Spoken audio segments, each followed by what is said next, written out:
እጅግ ነው የሚጠቅመው። ብዙ ጊዜ ያልተሰጣቸው አሁን እነዚህ አድቬንቲስት ነን ብለው የሚሉ በሙሉ ከአሕዛብ ወገን የመጡ ናቸው። እሺ ከአሕዛብ ወገን የመጡ ናቸው። አዲስ ኪዳን ላይ ግን ሰንበትን ጠብቁ ብሎ የሰበከ ሰባኪ የለም። ሰንበትን በመጠበቅ የዘላለም ሕይወት ታገኛለህ ብሎ የሚል የለም። ጌታችን ኢየሱስ ክርስቶስ ሂዱና ሰንበቴንም ስበኩ ብሎ አላለም። የሁላችሁ የሰባተኛው ቀን ማለት ለሚያከብረው ሰው ምናምን ነገር እያሉ የአዲስ ኪዳን ሐዋርያት አንድም በዚህ ጉዳይ የሰበኩት ነገር የለም። ቀዳሜ ሰንበት ነው ብሎ የሚል አይሁዳውያን አሁን ሰንበትን እየጠበቁ ነው። ሰንበትን በመጠበቅ ምን እንደሚያደርጉት ያውም እየጠበቁ አይደለም፣ በአግባብ እንኳን ማለት ነው። ሕጉ በሚያዘው መሰረት አሁን በቀደመው ስርዓት እንደሚደረገው እየተጠበቀ አይደለም። አይሁድ ራሱ እንኳን እየጠበቀው አይደለም። አሁን አይሁድ ያልጠበቀ ሌላው እንዴት ብሎ ነው እጠብቃለሁ ብሎ ግርግር የሚፈጥረው? አይሁድ እንኳን እየጠበቀው አይደለም። ለምን? በሰንበት ቀን ስንቱ ሰው ስራ ይሄዳል? ሆስፒታል እኮ አይዘጋም፣ ይሰማራሉ። ኦኬ ዶክተር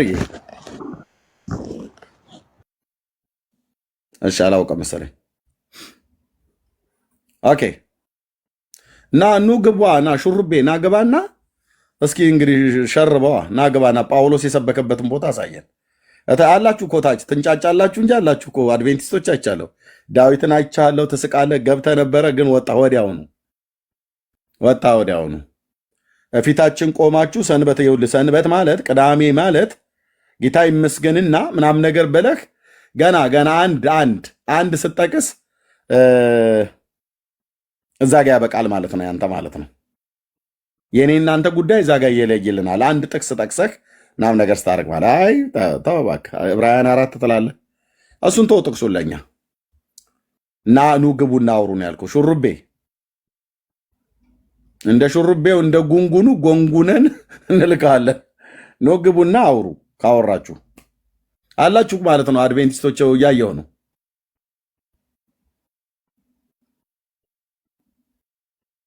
ሹሩቤ ሴት ነች።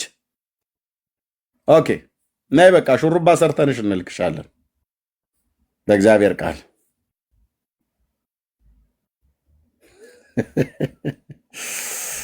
አይ ኤፌሶን ኦርቶዶክስን ስጠራ ሙስሊሞች ይመጣሉ፣ ሙስሊሞችን ስጠራ ኦርቶዶክሶች ይመጣሉ። አድቬንቲስት ስጠራ ኤፌሶን መጣቸው ኦርቶዶክስ። አንተ የተወደድክ የእግዚአብሔር ሰው አላለችኝም? ኤርሚ ይልህማ ሌላ ደግሞ እኔ በጣም እንትን የምለው ሌላ የስተት አስተምሯቸው ሰው አሁን ለምሳሌ ሰው ሲሞት አንቀላፋ ነው የሚባለው። እቺ እግዚአብሔር ሰውን መጀመሪያ ከምድር አፈር ሲያበጅ እስትንፋስን እፍ አለበት ይላሉ። ከዛ እቺ ይሄ የምንተነፍሰው አየር ይሄ ነፍሳችን አየር ነች ነው የሚሉት እንጂ ይሄ ከዛም በኋላ ወደ አሁን ጳውሎስ እኔ አሁን ከናንተ ጋር ብሆን ለናንተ ነው፣ ብሄድ ደግሞ ለኔ ደስታ ነው የሚለውን ራሱ እንትን አይሉ እና ሰው አንቀላፋ ነው የሚሉት። ነፍሳችን አየር ነች ነው የሚሉት። አዎ እና የመጨረሻው ክርስቶስ ሲመጣ ሁላችንም እንነሳለን፣ ያኔ ነው የምናየው እንጂ እስከዛ ድረስ እንቅልፍ ነው ሞት ብለው ነው የሚያስተምሩት። በቃ እንቅልፍ ነው ይግቡ፣ በቃ እኛ አየሩን እናስወጣላቸዋለን። ነፍሳችን አየር ነው ብለው አይደል ያሉት? ኑ አየራችሁን ያስወጣላችኋለሁ። አየር ማስወጣት ምንም ኃጢአት አይደለም፣ ነፍስ መግደል ነው ነውር። አየር ነች ብለው ስላሉ አየራቸውን እናስወጣላቸዋለን። ኑ ግቡ። ማነሽ አቦዘነች? ኑ ግቡ። የአየር ማስወጣት ስራ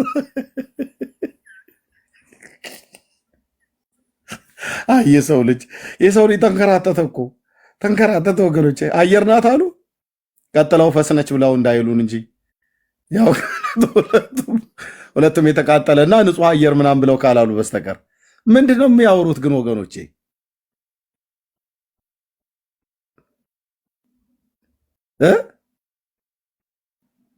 እንግዲህ በጣም ይሄ እኔ ልክ እያደኩ ስመጣ ራሱ እያነበብኩ ነው እነዚህን ነገሮች ልክ እንዳልሆኑ እንትን ያደረኩት እንጂ ነፍስን ራሱ አስሮ የሚይዝ ትምህርት ነው ያላቸው በእውነት። ወይኔ በላቸዋል። አንተ እዚህ ነገር ለተክለ ሃይማኖት እልልሃለሁ፣ ሌላ ገደል ተሰርቷል ማለት ነው። ቢኒ መቼ ነው የሚነሱ? እንቅልፍ ነው ካሉ እንግዲህ እያንቀላፍ ይገርማል። ቢኒ እኔ ጠረጴዛ እየደበደበ ነው ማለት ነው። ማሰማ ጉድ የለም። ነፍስ አየር ነች አሉ። ነፍሳችን አየር ነች አሉ። ኑ አየራችሁን እናስወጣላችሁ፣ እናስተንፍሳችሁ።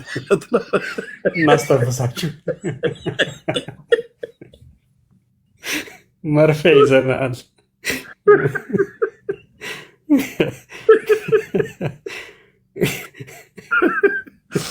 አቤቱ ጌታዬ።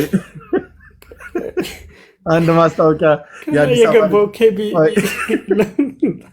የአዲስ አበባ ልጆች ማስታወቂያ ሲሰሩ ምንድነው የሆነ የቀለዱት ቀልድ ትዝ የሚለኝ ማለት ነው። ምናሉ እና ወጣ ወጣ ያለ ጥርስ በቦክስ እናስገባለን የሚሉት አይነት ነገር 7 days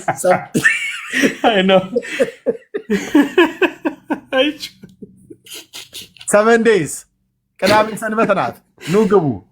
ሚካኤል ኢየሱስ ነው፣ ኢየሱስ ሚካኤል ነው። ኑ ግቡ። 7ኛ ቀን አድቬንቲስቶች አላችሁ እኮ ለምንድነው አድፍጣችሁ ቁጭ አላችሁት?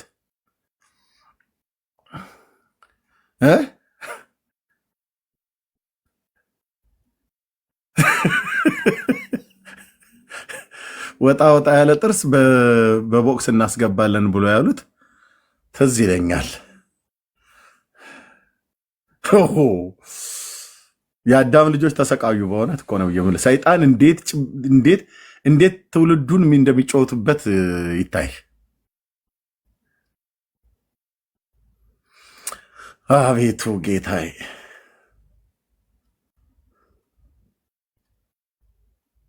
ቤካ ሰምተሃል ይሄን ጉዳይ ወይስ እንዴት ነው? አንተ አገራማን ነው ብለህ ተኝተሃል? እኔማ ወንድምዬው አገራማን ነው ብዬ ለጥ ብዬ እላለሁ። ዛሬ ስራም የለኝም። እኔ እኮ ለካ አልሞትኩኝም። ለካ አንቀላፍቼ ነው ነበር። ወገኑ እኮ ሼር እያደረኩ ነው። ለአንድ ስዊድን የሚኖር አንድ ወዳጅ አለና አድቬንቲስት ነው። ደጋግሜ ሼር አድርጌለታለሁ። ሜቢ ከመጣ በጣም እንትን ነው፣ አክራሪ አድቬንቲስት ነው። ባለፈው እኛ ጋር ገብቶ በፔንቲቡን ነበር ይጫወት የነበረውና ስለ መንፈስ ቅዱስ ስንጠይቀው በቃ የተዛባ ነገር አወራ። ኦኬ። እና አሁን ላይ መንፈስ ቅዱስ አክሰስ እያደረገ እንዳለ አያምንም። እንዳለችውም ቅድም ወንድምየው ከላይ ልጅ እንዳለው ነው የሚያምነውና ከዛ በቃ ስላሴን እቀበላለሁም አልቀበልምም አይልም። አንዴ ወስዶት ልክ እንደ ኦንሊ ጂሰሶች ነው የሚያደርገውና በአንድ አካል የሚሰበስበዋል ወስዶ ደግሞ የሚገለጠው መጨረሻ ላይ ነው ይላል። የተዛባ ነገር አላቸው እንዳልከውምና አየር ነው፣ እሱም አየር ነው የሚተነፍሰው። ኦኬ አዎ አሉ፣ ግን አይገቡም። ደግሜ ልኬለታለሁ። እስኪ ከመጣ ምናልባት ሼር አድርጌለታለሁ። ኤቭሪዌር ነው ልጁ። አይ ራሱን አርእስት ይዘን እንገባለን። ከመጡ መጡ፣ ካልሆነ ግን ራሱን አርእስት ይዘን እንገባለን። በተለይ መጽሐፍቶቻቸውን በአስቸኳይ እፈልገዋለሁ። ቤኪንና ይስሐቅን በውስጥ አግኝቼ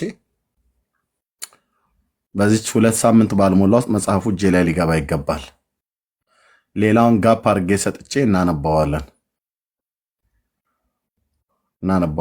አንድ ደግሞ በጣም ያደፈጠ አውሬ ትምህርት አለ ይታወቃል፣ ግን ብዙ እንትና አላንበትም። መጽሐፍ ቅዱስ ሁሉ እስከ መተርጎም ድረስ ደርሷል። የውሃ ምስክሮች የሚባለው ኢትዮጵያ ውስጥ ማለት ነው። መጽሐፍ ቅዱሱን በራሳቸው አጣመው ተርጉመዋል። የውሃ ምስክሮች ትርጉም አማርኛውን ያነበበው ሰው አለ። የውሃ ምስክሮች መጽሐፍ ቅዱስ የተረጎሙትን ተርጉመዋል አሉ ኢትዮጵያ ውስጥ። እስኪ ያነበበው ሰው 7 ቁጥር ይጻፍልኝ። አንብቤያለሁ የእነሱን መጽሐፍ ቅዱስ ማርያም እና መግደላዊት ማርያም እና ስለ ሰንበት ማቴዎስ 28 ላይ ስለ ኢየሱስ ክርስቶስ የተነሳበትን ቀን የመጀመሪያን ቀን እሑድ ብሎ አሉ፣ የማዘጋጀት ቀንን ቅዳሜ ብሎ አሉ። እሱ ሳይሆን ኢየሱስ ክርስቶስ ላይ የሚያወሩት አጋንንታዊ ሰይጣናዊ ትምህርት አላቸው። መጽሐፍ ቅዱስ የያዙ እስላሞች ናቸው እነሱ። ጌታችን ኢየሱስ ክርስቶስን ፍጡር ነው ብለው ነው የሚሉት።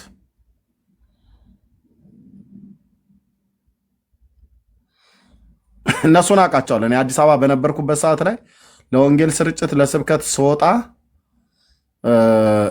ይህን ለወንጌል ስርጭት ለስብከት ብቻ አይደለም፣ ያለ ስብከትም ከጓደኞቼ ጋር ቀጠሮ ኖረኝ ወይ ቸርች እየሄድኩኝ ስንት ቀን ከቸርች ቀርቻለሁ አልኳቸው ወንድሞቼ። ከቤቴ ወደ ቸርች ሊሄድ ለማምለክ ቅዱሳን ጋር ለማምለክ ሲሄድ እነሱ መንገድ ላይ የሆነን ሰው ሲያናግሩ ካየ ሁለት ሆነው በፍጹም አላልፋቸውም። ከወጣሁበት ከተቀመጥኩበት መኪና ላይ ወርጄ ባስም ይሁን ታክሲ ወርጄ ሄጄ ከእነሱ ጋር ያን ሰው አብሬ ሆኜ የሚናገሩትን ጠብቄ መካከል ላይ ገብቼ አስጥላቸዋለሁ።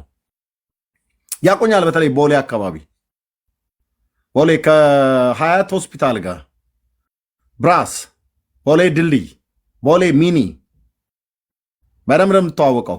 ከዚህ የተነሳ እንደውም ብራንች አላቸው። ቤታቸው ድረስ ነው ሄጄ የሰለልኳቸው። ሁለት ቦታ ላይ የማምለኪያ ቦታ ነበራቸው። አንዱ ቦሌ ማነው ላሊበላ ሆቴል ጋር ማለት ነው። እንግዲህ ልንገርህ ቦታውን በስርዓት ሄጄ እንዴት እንዳጠናዋቸው። አንደኛው ደግሞ አበሩስ ህንፃ ደንበል ሲቲ ፊት ለፊት ላይ የነዳጅ ማደያው ጀርባ ያለው ማለት ነው። ሁለቱን ነው የማውቀው። ሁለቱን አላውቀውም። ቦሌ ላሊበላ ሆቴል ጋር እና አበሩስ ህንፃ ደንበል ፊት ለፊት ማለት ነው። ከአበሩስ ህንፃ ነው፣ አበሩስ ህንፃ ላይ ሳይሆን ደስታ ህንፃ የሚባለው ከአበሩስ ህንፃ ጎን ወደዛ ወደ ኦሮሚያ ኢንቨስትመንት መሄጃ ባለው ጋር ነዳጅ ማደያ ነበር ያኔ። እና በስርዓት የፋሲካ በዓል የሚባለውን ሁሉ የአይሁድ ፋሲካን በሚያከብሩበት አይሁዳውያን ፋሲካን በሚያከብሩበት ቀን የሚያከብሩት እና በደንብ ተከታትያቸዋለሁ።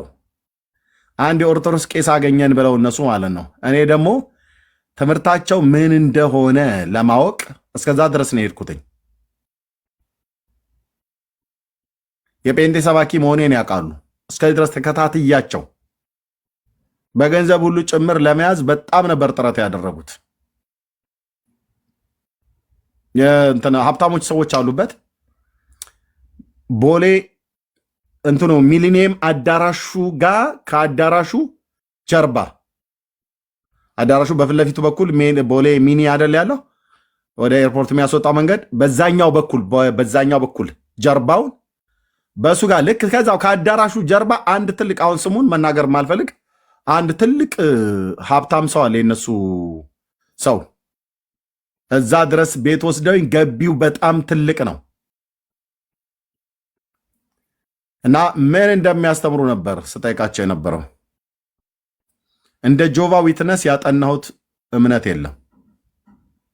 ገለባ አጋንንታዊ የሆነ ሰይጣናዊ የሆነ ትምህርት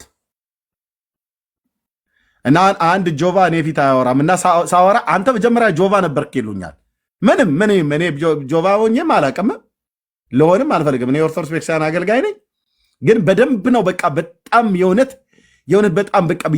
በጣም ቀንቼ መንገድ ላይ ሰዎች ሲያገኙ በምንም አይነት መልኩ ያን ሰው አይበሉትም እያልኩኝ እየወረድኩ ስንት ጊዜ ከቸርች ቀርቻለሁ። ስንት ጊዜ ከጓደኞች የተቀጣጠርኩትን ቀጠሮ አንተ በቀጠሮ አትገኝም ምናምን ነገር ብለውኝ እንደውም በቀጠሮ የማይገኝ ጉረኛ ብለው ጠሩት ብሎ ለፈርዖን ንጉሥ የተነገረውን ሁሉ እንደዛ ሁሉ እያሉ ይሉኛል። ያሉትን ይበሉ፣ ግን እኔ እነግራቸዋለሁ። ቤት ለቤት ነበር የሚመጡት። አዎ እሺ ማስሬ ወይ ኤርሚ፣ ሰላም ላንተ ይሁን። እንዴት ነህ? ሰላም ይብዛ። ከየት ቤተ እምነት ነው? አይ እኔ አሁን በጌታ ነኝ፣ ግን አንድ መጽሐፍ ልጠቁም ነበረ። ያደግኩት እስከ 20 ምናምን ዓመቴ ድረስ አድቬንቲስት ቤተሰብ ውስጥ ነውና ዋው ቤተሰቦች አሁንም አድቬንቲስት ናቸው ሁሉም እና እሺ እኔ ያው በጌታ የሆንኩት ልክ ዩኒቨርሲቲ እስክገባ ድረስ ነው። ዩኒቨርሲቲ ስገባ ነው እዛ ነው በጌታ የሆንኩት። ግን ዩኒቨርሲቲ እስክገባ ድረስ አድቬንቲስት እዛው ነው ያደግኩት ማለት ነው። እና አንድ ትልቅ መጽሐፍ አለ። እኔ እንጃ ኤርሚ አንብበህ የሚጨርሰው አይመስለኝም። ምንድነው እሱ ስለምን እንደሚያወራው የዘመናት ምኞት ነው እና የዘመናት አርእስቱ ምኞት ይባላል። የዘመናት ምኞት አርእስቱ አዎ የዘመናት ምኞት ይባላል። ምንድነው የሚያወራው ዋነኛው እሱ? መጽሐፍ ነው ዲዛይር ኦፍ ኤጅስ የሚባለው በጄለን ጂ ዋይት ያ ኤለን ጂ በኤለን ዋይት ጂ ዋይት የተጻፈ ነው ነው አይደል? የተጻፈው። አዎ። ኤቭሪቲንግ በቃ ሙሉ መጽሐፍ ቅዱስ ሲያነቡ በሱ ነው የሚያብራሩት። ማለት እሱ ሳይጠቅሱ እንትን የሚለው የሉም። አሁን አብዛኞቹ እኛ ጋር የሚመጡ ከተለያየ ቦታ አገልጋዮች ይመጣሉና እኔ እስካድግበት እዛ ስሰማ ስብከታቸው ላይ በሙሉ ማብራሪያ የሚሰጠው የዘመናት ምኞት 740 እየተባለ የተጠቀሰ ከመጽሐፍ ቅዱስና ከዛ እየተብራራ ነው እናንተ የሚሉት ኤቭሪ ስብከታቸው ላይ ኤለን ጂ ዋይት እንዳለችው የተባለ ከሱ መጽሐፍ ሲጠቀስ ብዙ ጊዜ እየሰማሁ ነው ያደግኩት።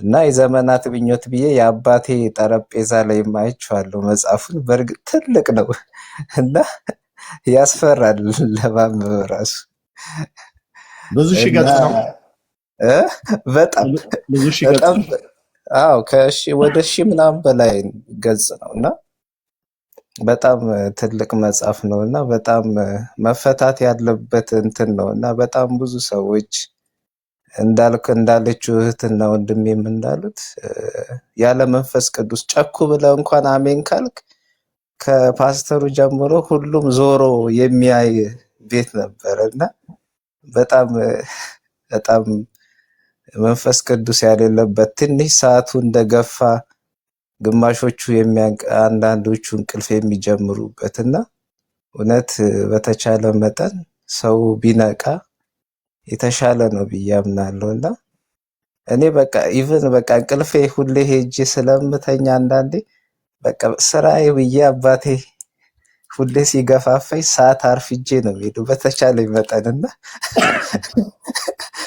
ለምን እንቅልፍ ያመጣል የሚወራው አዎ ነገር አዎ ምክንያቱም ኤቭሪቲንግ ሳይለንት ነው፣ ኦርደርድ ነው።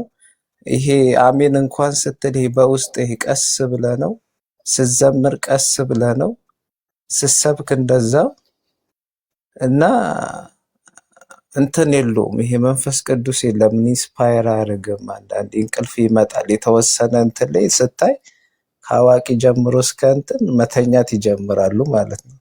በስጋቸው ለጥ ይላሉ። ታዲያ አዚም ተጭኗቸው መንፈስ ቅዱስ የሌለበት ጉባኤ እንዲህ ነው የሚሆነው ሰው። እና በጣም አንዴ ትዝ ይለኛል አንድ ሰው ከፕሮቴስታንት እምነት መጣና አላወቀም። በቃ ኦልሬዲ ቃል ነው ብሎ በውሃ አመጣና ጸልዩልኝ አላቸው ፓስተሮችን እና ግራ ተጋባ። ማለት የሆነ ቃል ሲሰበክ አንዳንዴ አሜን ይላል ጨኩ ብሎና በጣም ኮስተር ብሎ ነው የሚያዩት። በቃ ያን ያህል ነው ማለት በዘይት መጸለይ፣ ይሄ ዘይት ቀብቶ መጸለይ፣ ጮክ ብሎ መጸለይ ምናምን ነገር የለም። በቃ ኦርደር ነው። ኢቭን እረፍት አለ ምናምን ነገር እንትኑ ይሄ ሰርቪሱ ማለት ነው። የሻይ ጊዜ ምናምን ነገር አለው። ያ የዚህ ነጮች ጋዜ የለመዱት ማለት ነው ይታየው። ያ ኢቭን በቃ አጋንንት ላለባቸው ሰው ጸልይ ያስወጣሉ። ኧረ በስመ አብ በጭራሽ ተመሳስሎ ነው የሚኖረው። አጋንንቱ ተመሳስሎ ነው የሚኖረው። አጋንንት ተጸልዮ ምናምን ጮሆ አያውቅም። ቤት ሄደው ሊጸልዩ ይችላሉ እንጂ እዛ ቤተክርስቲያን ውስጥ አጋንንት ነው። ኤርሚ አንድ ምሳሌ ልንገር። እንደውም አጋንንት ስትል የሆነ ጊዜ ትዝ ይለኛል ለአንድ ሴትዮ ታማ ጸልዩልኝ ብላ ትመጣለች እና በሚገርም በመሃል በከፍተኛ እንትን በእንባ አንዲት ሴት እየጸለዩ ከቧት ሴቲቷ መጮህ ትጨምራለች፣ አጋንንት መጮህ ይጀምራል። እና ደነገጡ። ማለት ገጥሟቸው አያውቅም እንደዚህ አይነት ነገር። እና መጮህ ሲጀምር ከዛን ያው እንግዲህ ያቋታል። እንግዲህ መቼስ ባያስወጡም ያው ውጣ ተብሎ እንደሚወጣ ያውቃልና ውጣ አለው አንዱ ከነሱ ከከበቡት መካከል የነበረውና ከዛን አይ አልወጣም ከእሷ ጋር ቆይቻለሁ አለ ሴጣኑ። ከዛን ከሴጣኑ ጋር ድርድር ነው የጀመሩት። ወይ ለሚቀጥለው ሳምንት ልውጣ ተማክሬ ነው የምወጣው ሲል እሺ በቃ ሰተናል፣ ከሚቀጥለው ሳምንት እግዚኦ ሴጣኑ ማፈሪያ ትውልድ። ሴጣኑ ራሱ ናቃቸው። ማለት እናንተ ገና ናችሁ ምናምን ሲያወራ ነቋችሁ ነው የሚያወራው። እንደ አስቄዋ ልጆች በቦክስ ቢያጣምምልኝ ጥሩ ነበረ። ሰይጣንም እኮ አገልግሎቱን የቱ ጋር መስጠት እንዳለበት አያውቅም። እና የጨው ራሱ ማለት የሆነ ሰዓት በጣም እንትን ዲፕ ገብቶ ሲጸልዩ ነው የጨው እና በቃ እሱ ራሱ አወቃቸው ማለት እንትና ገባው እና ይኸውልህ ከሰይጣን ጋር ቀጠሮ ያዝ እልሃለሁ ለሚቀጥለው ሳምንት ብለው እንደዚህ ገጥሞኛል። ይገርማል። እና እውነት ያው ቤቱን አግኝቷል ማለት ነው። ሰይጣን እኮ በቃ ዝም ያለ ጉባኤ አግኝቶ እንዴ በጣም አይወጣም እዛ ተመቻችቶ ነው የተቀመጠው። እና ቴዎሎጂ ባይዘይት ኤርሚ ቴዎሎጂ ላይ በጣም ኮንሰርን ያደርጋሉ። እኔ እንደው አሁን ላይ ሳስበው በጣም ይሄ እንትኑ ቤተክርስቲያኑ በየቦታ ዩኒየን የሚባል በተለይ መቀመጫው አሜሪካን ያደረገ ዩኒየን አላቸው እና አሜሪካ እየወሰዱ ያስተምራሉ ቴዎሎጂ እና ይሄ ባይብል ሽምደዳ ላይ ባይገርም እኔ እንደውም ሳስበው በጣም ይሄ በመሸምደድ በጣም ጎበዞች ናቸው። እነዚህ አሉ ወንጌላውያን ተብሎ ይሄ አድቬንቲስት ወንጌላውያን በጣም ባይብል ይሸመድዳሉ በጣም እና በጣም ዩኒየን የሚባል ራሱ ወስዶ አሜሪካ በጣም የበፊቶቹ በተለይ በጣም አሜሪካ የአድቬንቲስት ወንጌል እንትኖች በብዛት ዩኒየን አሜሪካ የተማሩ ናቸው እና የአሜሪካ ያለው ድርጅት በተለያዩ ቦታዎች ይሄን ቴዎሎጂ ትምህርት ሞር አብዝቶ ይሰጣል እና ይሄ ጥቅስ ሽምደዳ 100 ጥቅስ ይደረድርላል። አንዳንዱ ስብከት ላይ ግን እንትን የለውም፣ ፍሬ የለውም፣ ደረቅ ነው። ይሄ በጣም የደረቀ ነው። ምን አላችሁ? ከዛ ቤተ እምነት ውስጥ ወጣችሁ ወደኛ ወደ ወንጌላውያን አማኞች ስትቀላቀሉ እርኩሳን መናፍስት በጉባኤ በእግዚአብሔር ልጅ በኢየሱስ ክርስቶስ ስም ሲወጡ በሽተኞች ሲፈወሱ እንደዚህ ስታዩ ምን አላችሁ? እነሱማ በቃ እኛን ማለት እንደተሳሳተ ማለት እነሱ አንድና አንድ እንደውም የኛ የነበረበት ቅርንጫፍ ቤተልሔም የአድቬንቲስት 7ኛ ቀን ቤተክርስቲያን ነው እና ብቸኛዋ ቤተክርስቲያን አንዲት ቤተክርስቲያን ለመጨረሻዋ ዘመን የተላከች አንዲት ቤተክርስቲያን ናት ብሎ ነው የሚያምኑት። እህታችን ቅድም እንዳለችው ይሄ ትንቢተ ዳንኤልን እና ዮሐንስ ራዕይ የሚጠቅሱትም ለዛ ነው። በቃ አንዲት ቤተክርስቲያን ብቸኛ እውነተኛ ቤተክርስቲያን ብሎ ነው እና የሚጠቅሱት እና ኢቭን አውሬውን እነሱ ፊዚካሊ ነው። እኔ ባይገርም እየፈራው ነው ያደኩት አና ቤተክርስቲያኑ ይሄ የአውሬዎቹ ምልክቶች በፊዚካል እንዴት አርግቶ ማን ዲዛይን እንዳደረገው አላውቅም። ይሄ 4 አንገት 4 አናት ያለውን 4 አናት ስለውበት ግድግዳው በሁለቱ ሳይዶች የአውሬ አይነት አለበት ምስልና አንዳንዴ ዞር ብላ ካየው በልጅ አይብሮ በተለይ በጣም ይከብዳልና ማለት እኔ ኦልሬዲ ከወጣው በኋላ ወደዛም ተመልሼ አላውቅም። ዩኒቨርሲቲ በዛው በወጣቶች እንትን ላይ እየተሳተፍኩኝ በዛው ከነሱ ዲፓርት አደረኩና በጣም ከባድ ቦታ ነው። እግዚአብሔር ልቦና ይስጣቸው። እንትን ምንድነው መጽሐፍ ቅዱስ የሚጠቀሙት? እኛ የምንጠቀመው መጽሐፍ ቅዱስ ነው ወይስ የራሳቸው መጽሐፍ ቅዱስ? ያ ኤግዛክትሊ መጽሐፍ ቅዱስ እኛ የምንጠቀመው ነው የሚጠቀሙት። የራሳቸው የላቸውም። ያ የራሳቸው የላቸው 66 ነው የሚጠቀሙት መጽሐፍ ቅዱስ የሚያጣመሙት ማለት ነው።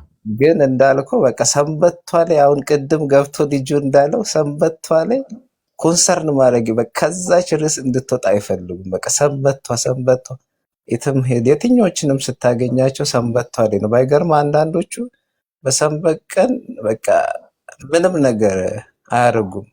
ምንም ነገር ማለት ነው። አሁን ሰንበት ቀን የኔ አባት ቲቪ እንኳን አይከፈትም፣ አታይም። ቲቪ አይከፈትም። በጠዋት ቸርች ቤተክርስቲያን ትሄዳለህ፣ ከቤት አትወጣም፣ ገበያ አትሄድም።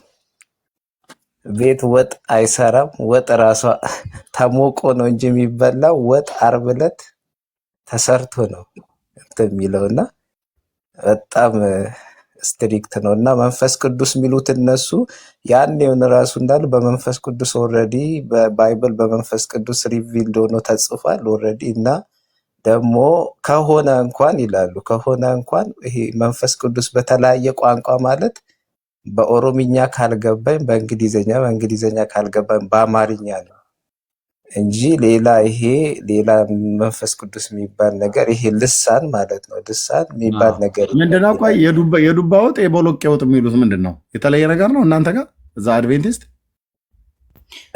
እንደዛ የተለየ ነገር የለውም። እኔ አይደለም በአድቬንቲስት ውስጥ እንትን አሉ ቬጂቴሪያን የሚባሉ አሉ። እነሱ ስጋ ምናምን አይበሉ እና ይሄ ስጋ መብላትክ ምናምን የሆነ ራስክን እንትን እንደማድረግ ነው።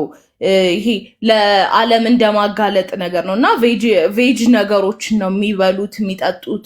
ውሃ ነው የሚጠጡት። ሌላ ሶዳ መጠጦች ምናምን አይጠጡም ምናምን እና እነሱ እንትን ነው ይሄ አሁን እኔ የማውቀው አጎት አለኝ ስጋ ምናምን የምንበላ የሆነ ተሸናፊዎች ስለሆንን ነው እንጂ ይሄ እንዴት ቬጅ ነው መበላት ያለበት ለራሳችን ለጤናችን ምናምን ብለው ማለት ነው።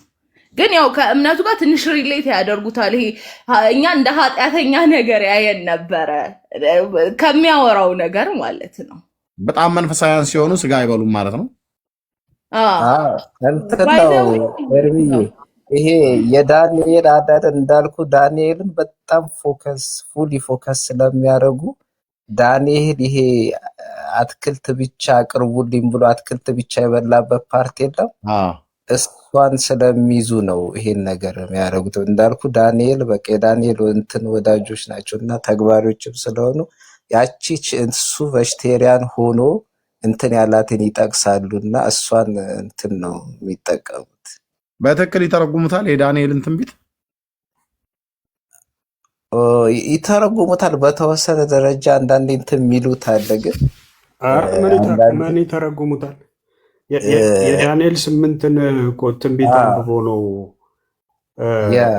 ዊሊያም ሚለር የሚባለው ኢየሱስ በ1844 ኦክቶበር 29 ላይ ይመለሳል ብሎ ከዛ እሱ እኮ ነው ግሬት ዲስአፖይንትመንት የሚባለው። ደፋር ነው። 18 ስንት አልክ? 1844 በ1844 ይመለሳል። ኦክቶበር 29 ላይ ይመጣል ብሎ ነበር። የጆቫውም እኮ እንደዚህ ብለዋል እኮ ጆቫ እንትን ዋች ታወር እኮ እንደዚህ ብለዋል። የሆነ አመት ጠቅሰው ኮኔክሽን አላቸው። እነሱም የሆነ አመት ጠቅሰው ጆቫ ከአንድ ነው የወጣቸው። አይ ቲንክ አድቬንቲስት ነው እንትን ሪሌት ያደርጋሉ በጣም ያ እና እንዴት ነው እነ ጆቫ ነው ከአድቬንቲስት የወጣው ይመስለኛል ወይ እንደዛ ነገር ናቸው ሁለቱ። እነሱም እንደዚህ ከክርስቶስ መምጣት ጋር ቀን እና አመት ቀጥረው ወራት ቀጥረው የተናገሩበታል። አይ ቲንክ በ1832 ነው ምናምን ነገር የዋች ታወር እንትን ያለው በ19 ወይ በ18 ይመጣል ብለው ከዛ ሳይመጣ ሲቀር የሆነ ምክንያት ሰጥተው ልክ እንደዚሁ አሉ። ልክ አሁን እናንተ እንደምትሏቸው ማለት ነው።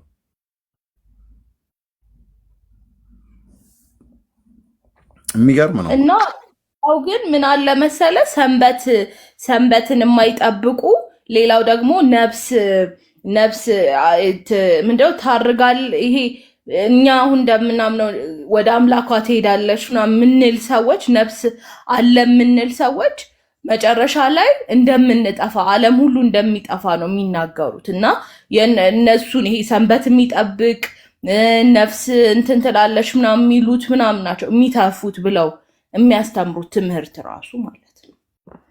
በጣም መዝሙር ማንን የሚዘምሩት? ዋናው ቸርቾች እነ ፍሉሃ ምናምን ይሄ ስቴዲየም ጋር ያሉት ቸርቾች ምናምን እንትን መጽሐፍ አለ፣ የመዝሙር ደብተር፣ ኦኬ። እነሱን ነው የሚዘምሩት። የእኛን አንዳንድ መዝሙሮች ይዘምራሉ። ቦታዎች ላይ ግን የኛን መዝሙር ይጠቀማሉ፣ የፕሮቴስታንት መዝሙር። ኦሪጂናል ባይዘ ኦሪጂናሎች እነዚህ ባይዘ የሆነ ሰዓት ላይ ይሄ ወጣቶቹ ጥያቄ አቅርቦ ነው መሰለኝ ለሁለት ተከፍሏል አይደለ?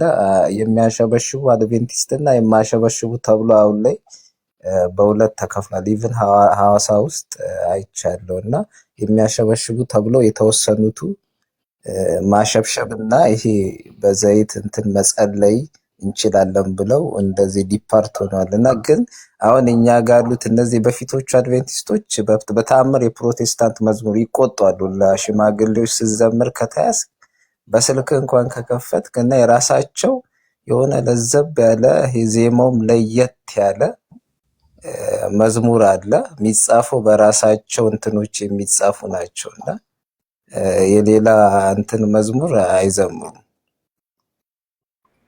ሶስት ናቸው። ታድሶ አድቬንቲስት እና አድቬንቲስት ጸጋ አድቬንቲስት ሶስት ናቸው።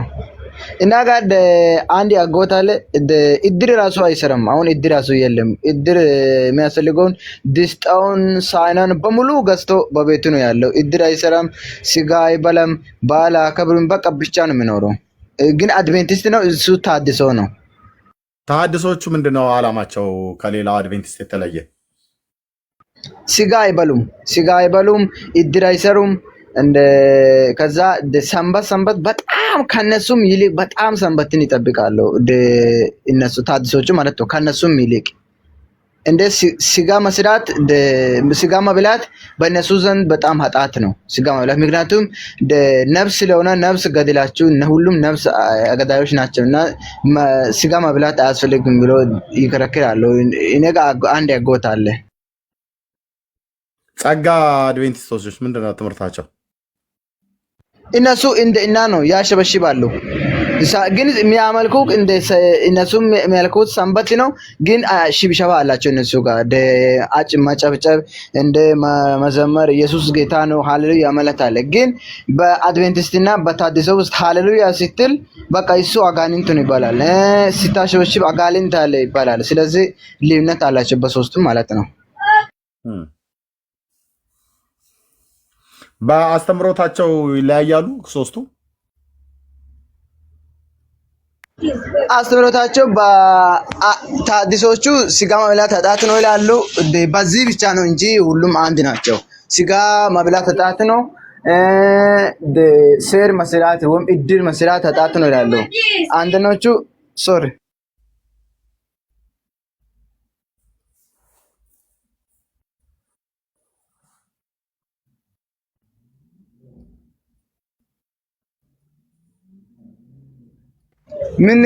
ምንም ልዩነት የላቸውም፣ አንድ ናቸው። በአንዳንድ አስተምራቸው ማለት ነው። ግን አንዳንዱ ስጋ መብላት ኃጢአት ነው ይላሉ። ማሸብሸብ ማጨብጨብ ኃጢአት ነው ይላሉ።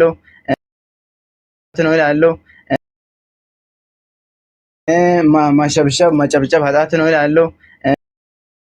ገራሚ ነው። ስንት አባላት አላቸው በኢትዮጵያ ውስጥ? ምናልባት የምታውቁት አባላታቸው ስንት ይሆናሉ? ደቡብ ኢትዮጵያ ላይ ነው አብዛኛው የሚኖሩት። እኔ ባለበት በጣም ብዙ ናቸው። እኔ ባለበት አካባቢ በጣም እነሱ ግን የሚበዛው ወንጌል አማኝ ቢሆንም ግን እነሱም አሉ። ግን ብዙ ናቸው፣ በጣም ብዙ ናቸው። ግን ይወጣሉ ወንጌል ልንሰብክ ነው ብሎ። እኔ አንድ ቀን ከነሱ ጋር እጄ ነበረ። እነሱ ግን እንደ እና ሆኖ ነው ወንጌልን የሚሰብኩት። አንድ ቀን እና አካባቢ አንድ ከተማ ነበረ። ወጠን ከዛ አንዱ ግማሽ ሆነን ወጠን፣ አንዱ እንደ ፕሮቴስታንት አሁን እንደ እና ወጠን አንዱ ስለ አድቨንቲስት ሆነን ወጠን።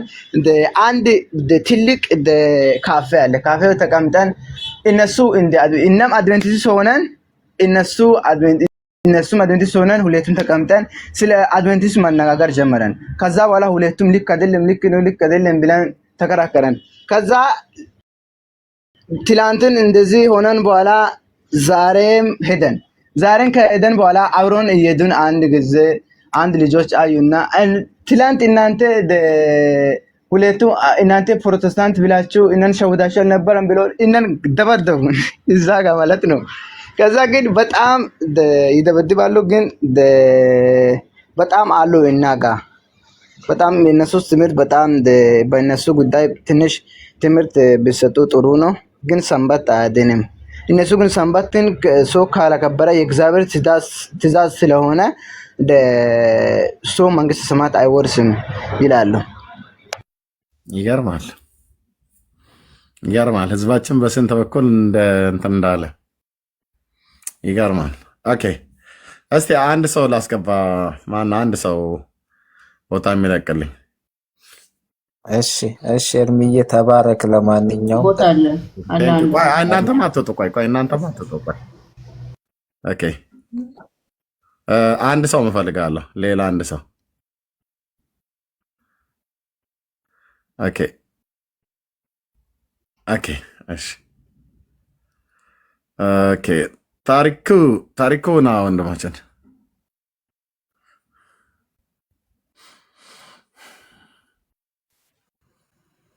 ኤርሚ ሰላም ለአንተ ይሁን። እንዴት ነህ? ሀሬ እንዴት ነህ? ሰላም እግዚአብሔር ይመስገን።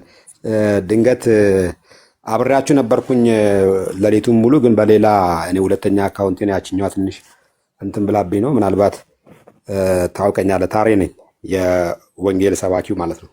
የሳውዝ አፍሪካው? አይ ኢትዮጵያ ውስጥ። ኦኬ ኦኬ፣ እሺ እሺ። ወንድማችን ታውቃቸዋለህ አድቬንቲስቶችን? ዱባ ውጥ ምናምን ነገር አንተ ነህ ቅድም የጻፍከው?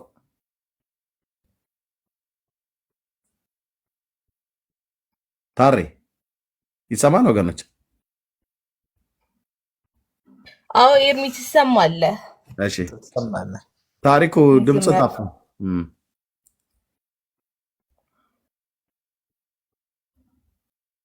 ታሪኩ እሺ፣ የት ወረደ የአድቬንቲስት ነኝ ብሎ ያለው ሰውዬ? ኔትወርክ ነው አይደል? አዎ።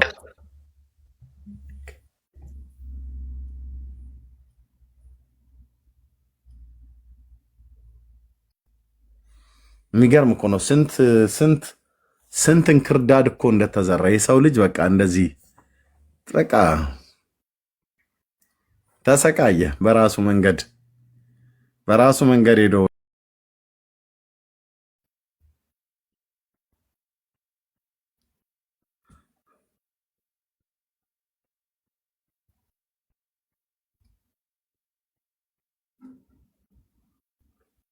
እሺ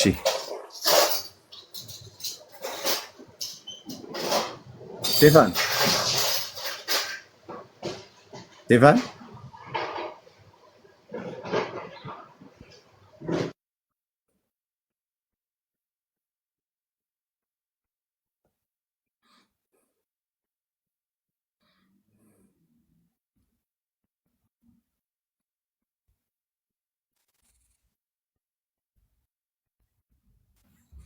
እሺ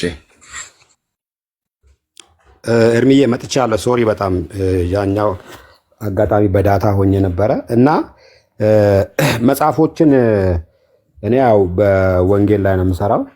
እነሱ ሲሰሩ ኢየሱስን እንኳን ሲጠሩት ሙሉ ስም አይጠሩም እና ኢየሱስ ብለው ነው የሚጠሩት። ኢየሱስ ብለው ነው የሚጠሩት ስሙን እንኳን ሲጠሩት ማለት ነው። ሙሉ ስም አይጠሩም። እና ሁለት መጽሐፎችን እንደው ያው እኔ ስወጣ ስገባ እንደ ወንጌል መንገድ ላይ ወጥቼ ስሰብክ እኔ የተከራየሁበት ቤት ሰው ነው እና እሱም ተከራይቶ ነው። በእርግጥ ግን ደቡብ አፍሪካ ሁሌ ይሄዳል። በጣም ነው ቱር የሚያደርጉት። በዚህ በእነሱ ወንጌል ብለው ወይንም ይሄ አገልግሎት ብለው የሚያስቡትን ነገር በጣም ነው የሚሰሩት። ሻርፕ ናቸው በዚህ ጉዳይ ማለት ነው። እና ግን ቤት ውስጥ ራሱ በባልና በሚስት መካከል ራሱ ሚስት ልጆቹን የምታሳምጽ ነች። ለምሳሌ ምግብ ቀርቦኛ እንባርካለን አይደለም በኢየሱስ ስም እያልን እሱ ቆሞ ሲባርክ መሪ ነው እንግዲህ ፓስተር ነው የሚሉት። እሱ ቆሞ ሲባርክ እነሱ ይቀልዳሉ፣ ይሳለቁበታል፣ ሙድ ይይዙበታል እነሱ ራሳቸው ማለት ነው። እና ይሄ የቤት ለቤት ጸሎት በጣም አደገኞች ናቸው። ምንም አይሰጡም። ቅዳሜና ሮብን ሮብ የሚባል ቀን ነው። እነዚህ ቀኖችን እጅግ በጣም ነው የሚጠቀሙት እና በጣም ተሰብስበው ነው በአንድ ላይ ሆኖ ነው ይሄን ነገር የሚያደርጉት የሚያራሙት ሃይማኖታቸውን።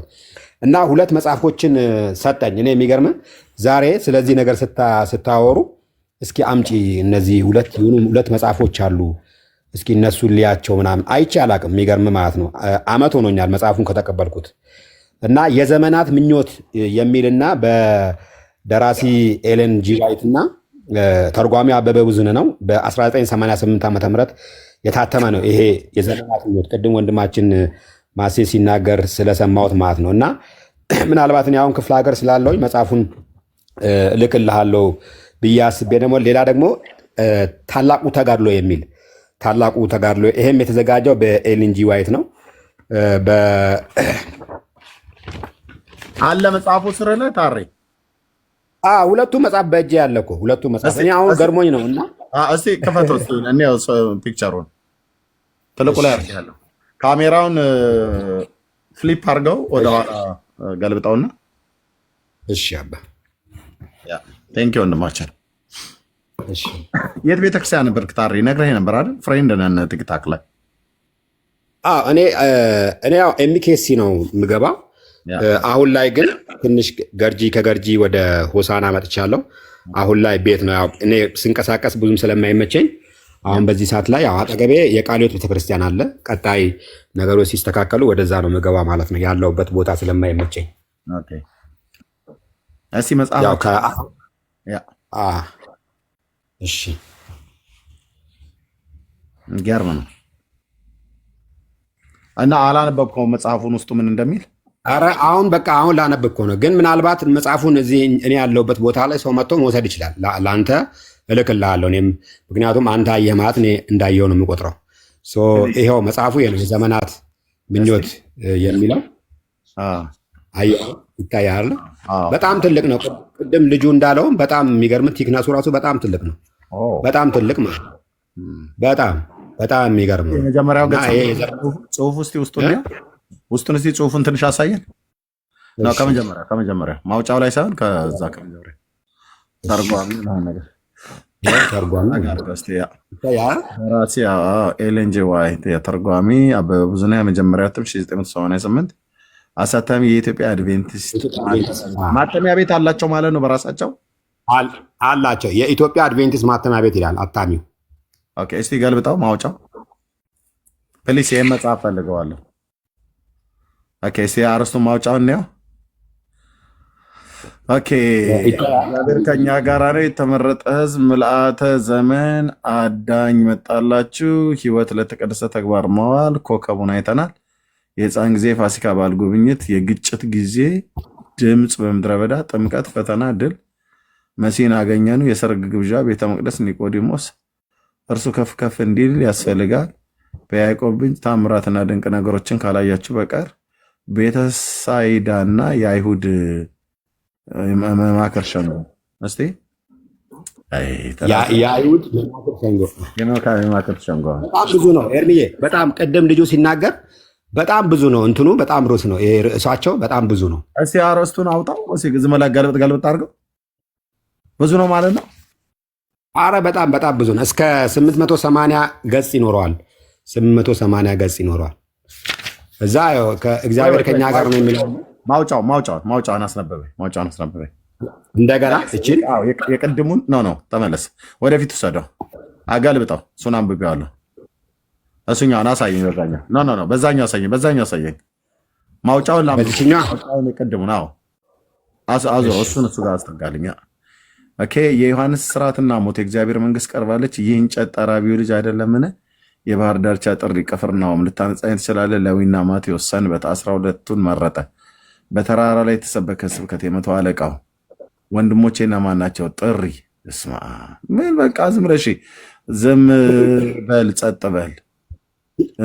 የእምነት የመጀመሪያዎቹ ወንጌላውያን ኑና ጥቂት ረፉ፣ የሚበሉትን እናንተ ስጧቸው። ሌሊት በባህር ላይ አስጊ ሁኔታ በገሊላ ወግ መሰናክሉ ፈረሰ። እውነተኛው ምልክት ስለ መስቀሉ የተሰጠ የመጀመሪያ ማሳሰቢያ። እስኪ ሂድ መልኩን ይታያል። መልኩን ለወጣው አገልግሎት ከሁሉ የሚበልጥ ማን ነው? በዳስ በዓል ላይ በሴረኞች መካከል የህይወት ብርሃን መለኮታዊ እረኛ የመጨረሻው ጉዞ ገሊላ ሩሩ ሳምራዊ በመውጫው በውጫዊ ታይታ አይደለም። በውጫዊ ታይታ አይደለም። እሺ የህፃኑ ቡራኬ አንድ ነገር ብቻ ቀርተዋል። አልዓዛር እናውጣ፣ የካህናት ሴራ፣ አዲሱ መንግስት ህግ፣ ዘኪዮስ በግብዣ በስምዖን ቤት ንጉሥ ይመጣል፣ የተፈረደበት ህዝብ፣ ቤተ መቅደሱ እንደገና ጸዳ፣ ክርክር፣ ወዮ ለፈሪሳውያን፣ ቤተ መቅደስ የውጭ አደባባይ፣ በደብረ ዘይት ተራራ ላይ አለቀ። አለ አንድ አለ። ከእነዚህ ከትናንሾች ወንድሞቼ ለአንዱ ላደረጋችሁት ለእኔ ያደረጋችሁት የአገልጋዮች አገልጋይ መታሰቢያ ልባችሁ አይጨነቅ። ጌቴሴማኒ ኢየሱስ በሐናና ቀያፋ ችሎት ፊት ኢየሱስ ብሎ የሚለው ባይዘዌ የቀድሞ የተርጎትም በ1879 የታተመው ላይ ራሱ ኢየሱስ ይለዋል። ኢየሱስ ብሎ እንኳን ብሎ የሚለው እንደውም አፍራሽ ቃል ነው ተብሎ ብዙ ይታመናል። እና የቀድሞ ትርጉሞች ላይ ጥንት ትርጉሞች ላይ ኢየሱስ ብሎ ነው ብሎ የሚለው እሱ ምንም ክፋት የለውም። እሺ ይሁዳ ኢየሱስ በጲላጦስ ፍርድ ቤት ቀራንዮ ተፈጸመ። ኢየሱስ በዮሴፍ መቃብር ውስጥ ጌታ ተነስቷል። ለምን ታለቅሻለሽ? ጉዞ ወደ ኤማሁስ ሰላም ለእናንተ ይሁን። እንደገና በባህር ዳርቻ ሂዱና አሕዛብን ሁሉ አስተምሩ ወደ አባቴ ወደ አባታችሁ። በቃ ይሄ ነው። እንግዲህ 880 ገጽ ነው ያለው ይሄን መጽሐፍ። እንግዲህ በጣም ብዙ ነው፣ በጣም ብዙ ነው። ልጁ እንዳለው እስኪ አንዱን አውጣልኝ። አንዱ ደግሞ የዘመናት ተጋድሎ ይባላል። ይሄ ታላቁ ተጋድሎ እሱም ትልቅ ነው በራሷ እሱም ትልቅ ነው። አረ በጣም ሁሉም አንድ አይነት ነው መጽሐፉ። ይገርማል። ሁሉም አንድ አስከስተኛ ርዕሱን ላሳይ። እሱስ ማውጫው ላይ እሱ ላሳይ። ጸሐፊ ኤልጆን ዋይት፣ ትርጉም መታገስ አጋዜ፣ ዲዛይን በሱ ፍቃድ፣ በኢትዮጵያ አድቬንቲስት ማተሚያ ቤት፣ መብቱ በሕግ የተጠበቀ ነው። እሺ ገልብጣ ውስጥ ማውጫውን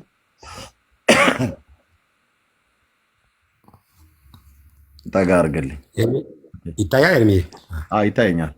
የተርጓሚ ማስታወሻ አሳታሚዎች መቅደም፣ ዋና ጸሐፊው የኢየሩሳሌም ውድበት። ይሄ ታሪክ ስለሆነ እሺ የመጀመሪያቱ ምዕተ ዓመት ክህደትና መንፈሳዊ ጽልመት ዘመን፣ ዋልደሶች፣ ጆን ወክሊፍ፣ ህሰን ጅሮም፣ የሉተር ከሮም ጋር መለያየት እኛን ሁሉ ይነካል ማለት ነው። ሉተር ብሎ ካለ ሉተር ፊት ስዊዝ ተሐድሶ አራማጅ፣ የስዊዝ ተሐድሶ አራማጅ፣ የተሐድሶ እድገት በጀርመን፣ የሉዓላውያን ተቃውሞ፣ የፈረንሳይ ተሐድሶ በኔዘርላንድ እና በስካንዲኔቪያ፣ የኋለኞቹ የእንግሊዝ ተሐድሶ አራማጆች። እሺ ይሄ ታሪክ ስለሆነ እስኪ ፈልገዋለሁ። መጽሐፍ ቅዱስና የፈረንሳይ አብዮት፣ የሃይማኖት ተጓዥ አባቶች፣ የንጋቱ አብሳሪዎች፣ የአሜሪካ ተሐድሶ አራማጆች፣ ብርሃን በጨለማ ውስጥ ሲወጣ፣ ታላቅ ሃይማኖትና መነቃቃት፣ ተቀባይነት ያጣው ማስጠንቀቂያ፣ ትንቢቶቹ ተፈጸሙ። መቅደሱ ምንድን ነው? በቅድስተ ቅዱሳን ውስጥ መለወጥ የማይቻለው የእግዚአብሔር ሕዝብ የመታደስ ዘመን፣ ዘመኖችና መነቃቃቶች፣ የፍርድና ምርመራ፣ የህይወት መዝገብ መገኘት፣ የክፋት መነሻ፣ በዲያብሎስና በሰው መካከል ያለው ጠላትነት፣ የርኩሳን መናፍስት ውክልናዎች፣ የሰይጣን ወጥመዶች።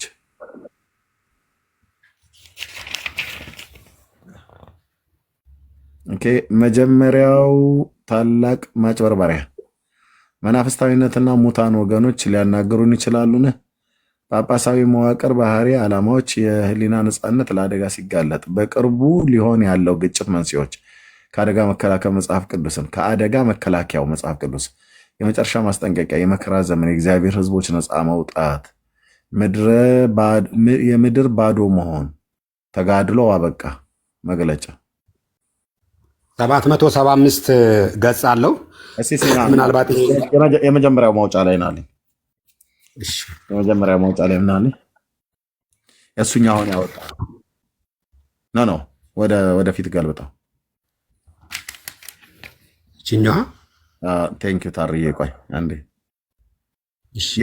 የኢየሩሳሌም ውድመትን እስኪያወጣው ገጽ ወደፊት ስትወሰደው ሳትገልጠው ወደፊት ዞር 23 ላይ 23 ነው እስኪያወጣው እሺ ታሪክ ላይ እስኪ እንዴት ናቸው እንያቸው ትንሽ። ለሰላምሽ ለሚሆነው በዚህ ቀን አንቺ ያውቀሽ ብትሆኝ እንኳን ኦኬ። ጌታ የተናገረው ነው ሉቃስ ወንጌል መጽሐፍ ምዕራፍ 19። እሺ ትንሽ ፈቅ አድርገው። በጣም አስጠጋኸው፣ በጣም አስጠጋኸው። ጥቅሱን አንብቤዋለሁ። አሁን ጌታ የተናገረው ነው። ኖ እሺ ወደዚህ በደብረ ዘይት ተራራ ላይ ሆኖ ኢየሱስ የኢየሩሳሌምን ትንሽ ፈቅ አድርገው፣ ትንሽ ፈቅ አድርገው። አስጠጋኸውና ጠበበ። አዎ እሺ። በደብረ ዘይት ተራራ ላይ ሆኖ ሳለ ኢየሱስ ኢየሩሳሌምን ተመለከተ። የሚሆነውን ሁሉ መልካሙን ሰላምንም የሰፈነበት ነበር። የፋሲካው ወቅት ነበረ። የያዕቆብ ልጆች ታላቁን በዓላቸውን ለማክበር የአቅጣጫው በመምጣት ተሰብስበው ነበር። በአትክልት ቦታ በወይን ስፍራ የእምነት ተጓዦች በተከሏቸው ድንኳኖች በተጌጡ በአረንጓዴ ደፋታማ ቦታዎች መካከል እርከን የተሰራባቸው ኮረብታዎች፣ አስተዳደር ቤተ መንግስቶች፣ የእስራኤል ዋና ከተማ ቅጥሮች ወደ ሰማይ ወጣ ወጣ ብለው ይታዩ ነበር። የጽዮን ልጅ በኩራት ንግስት ሆኜ እቀመጣለሁ፣ ሐዘንም ከቶ አላይም። ራእይ መጽሐፍ ምዕራፍ 18 ንግስት ሆኜ እቀመጣለሁ፣ ሐዘንም ከቶ አላይም የምትል ትመስል ነበር። እሺ በቀድሞ ዘመን ንጉሳዊ አቀንቃኙ እንደዘመረው በመልካም ስፍራ የቆመ የምድር ሁሉ ደስታ የጽዮን ተራራ ነው ብሎ እንዳለ የታላቁ ንጉስ ከተማ ዳዊት ማለት ነው። እሺ የቀድሞ ውበቷ እንደተላበሰች በእግዚአብሔር የተመረጠችበትን ያንን የድሮ ወርቃማ ዘመን ትመስል ነበር። የቤተ መቅደሱ ሕንፃዎችም ቁልጭ ብለው ይታዩ ነበር። አጫ በረዶ በሚመስሉ ገልብጣ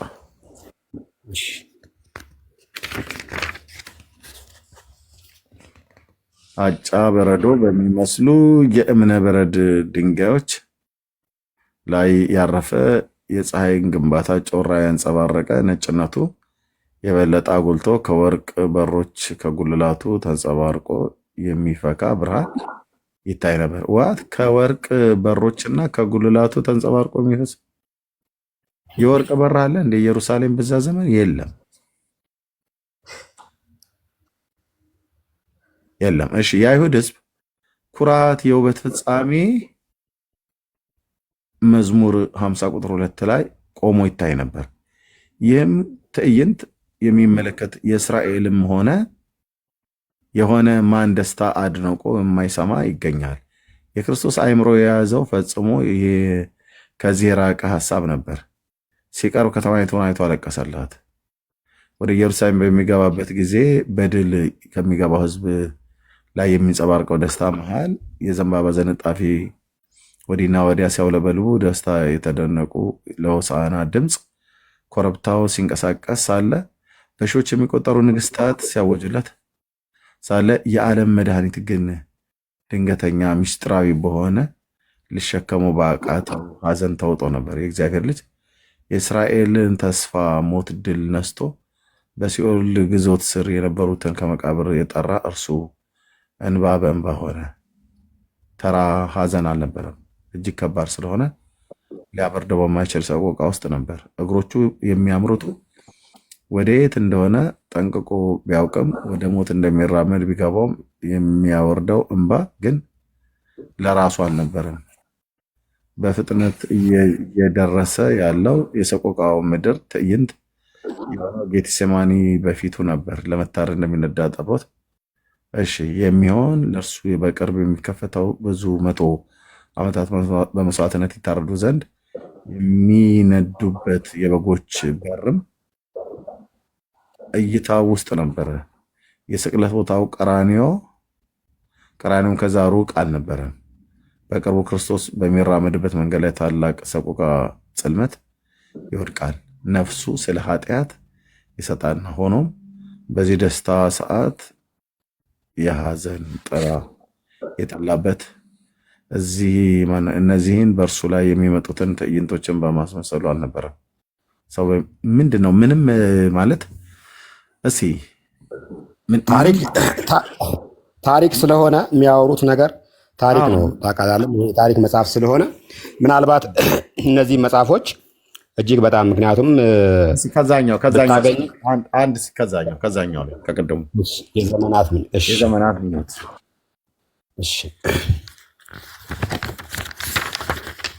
የድሮ ሂስትሪ ትምህርት ነው የሚመስለውና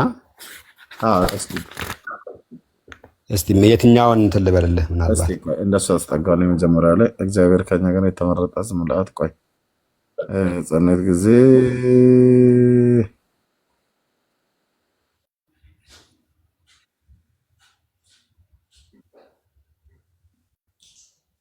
ቆይ ልምረጥ። ቆይ እሺ፣ ወደፊት ወሰደው።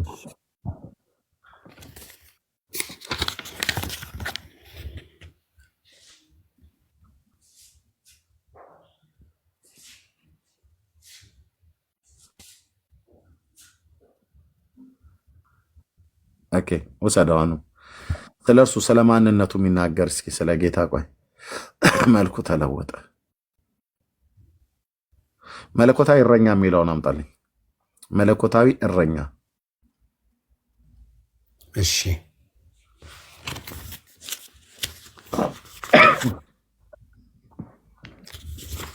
የግጭት ጊዜ ታየት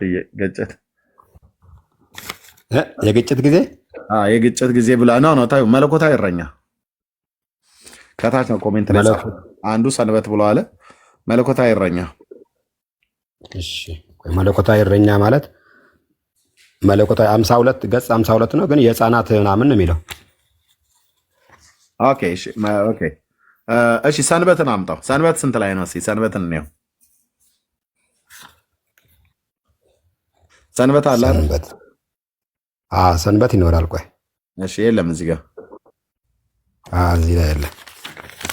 እስቲ ወደዛ ዞረ 29 276 ላይ እስኪ አምጣው። እሺ ማኪ እሺ ስለ ሰንበት እስቲ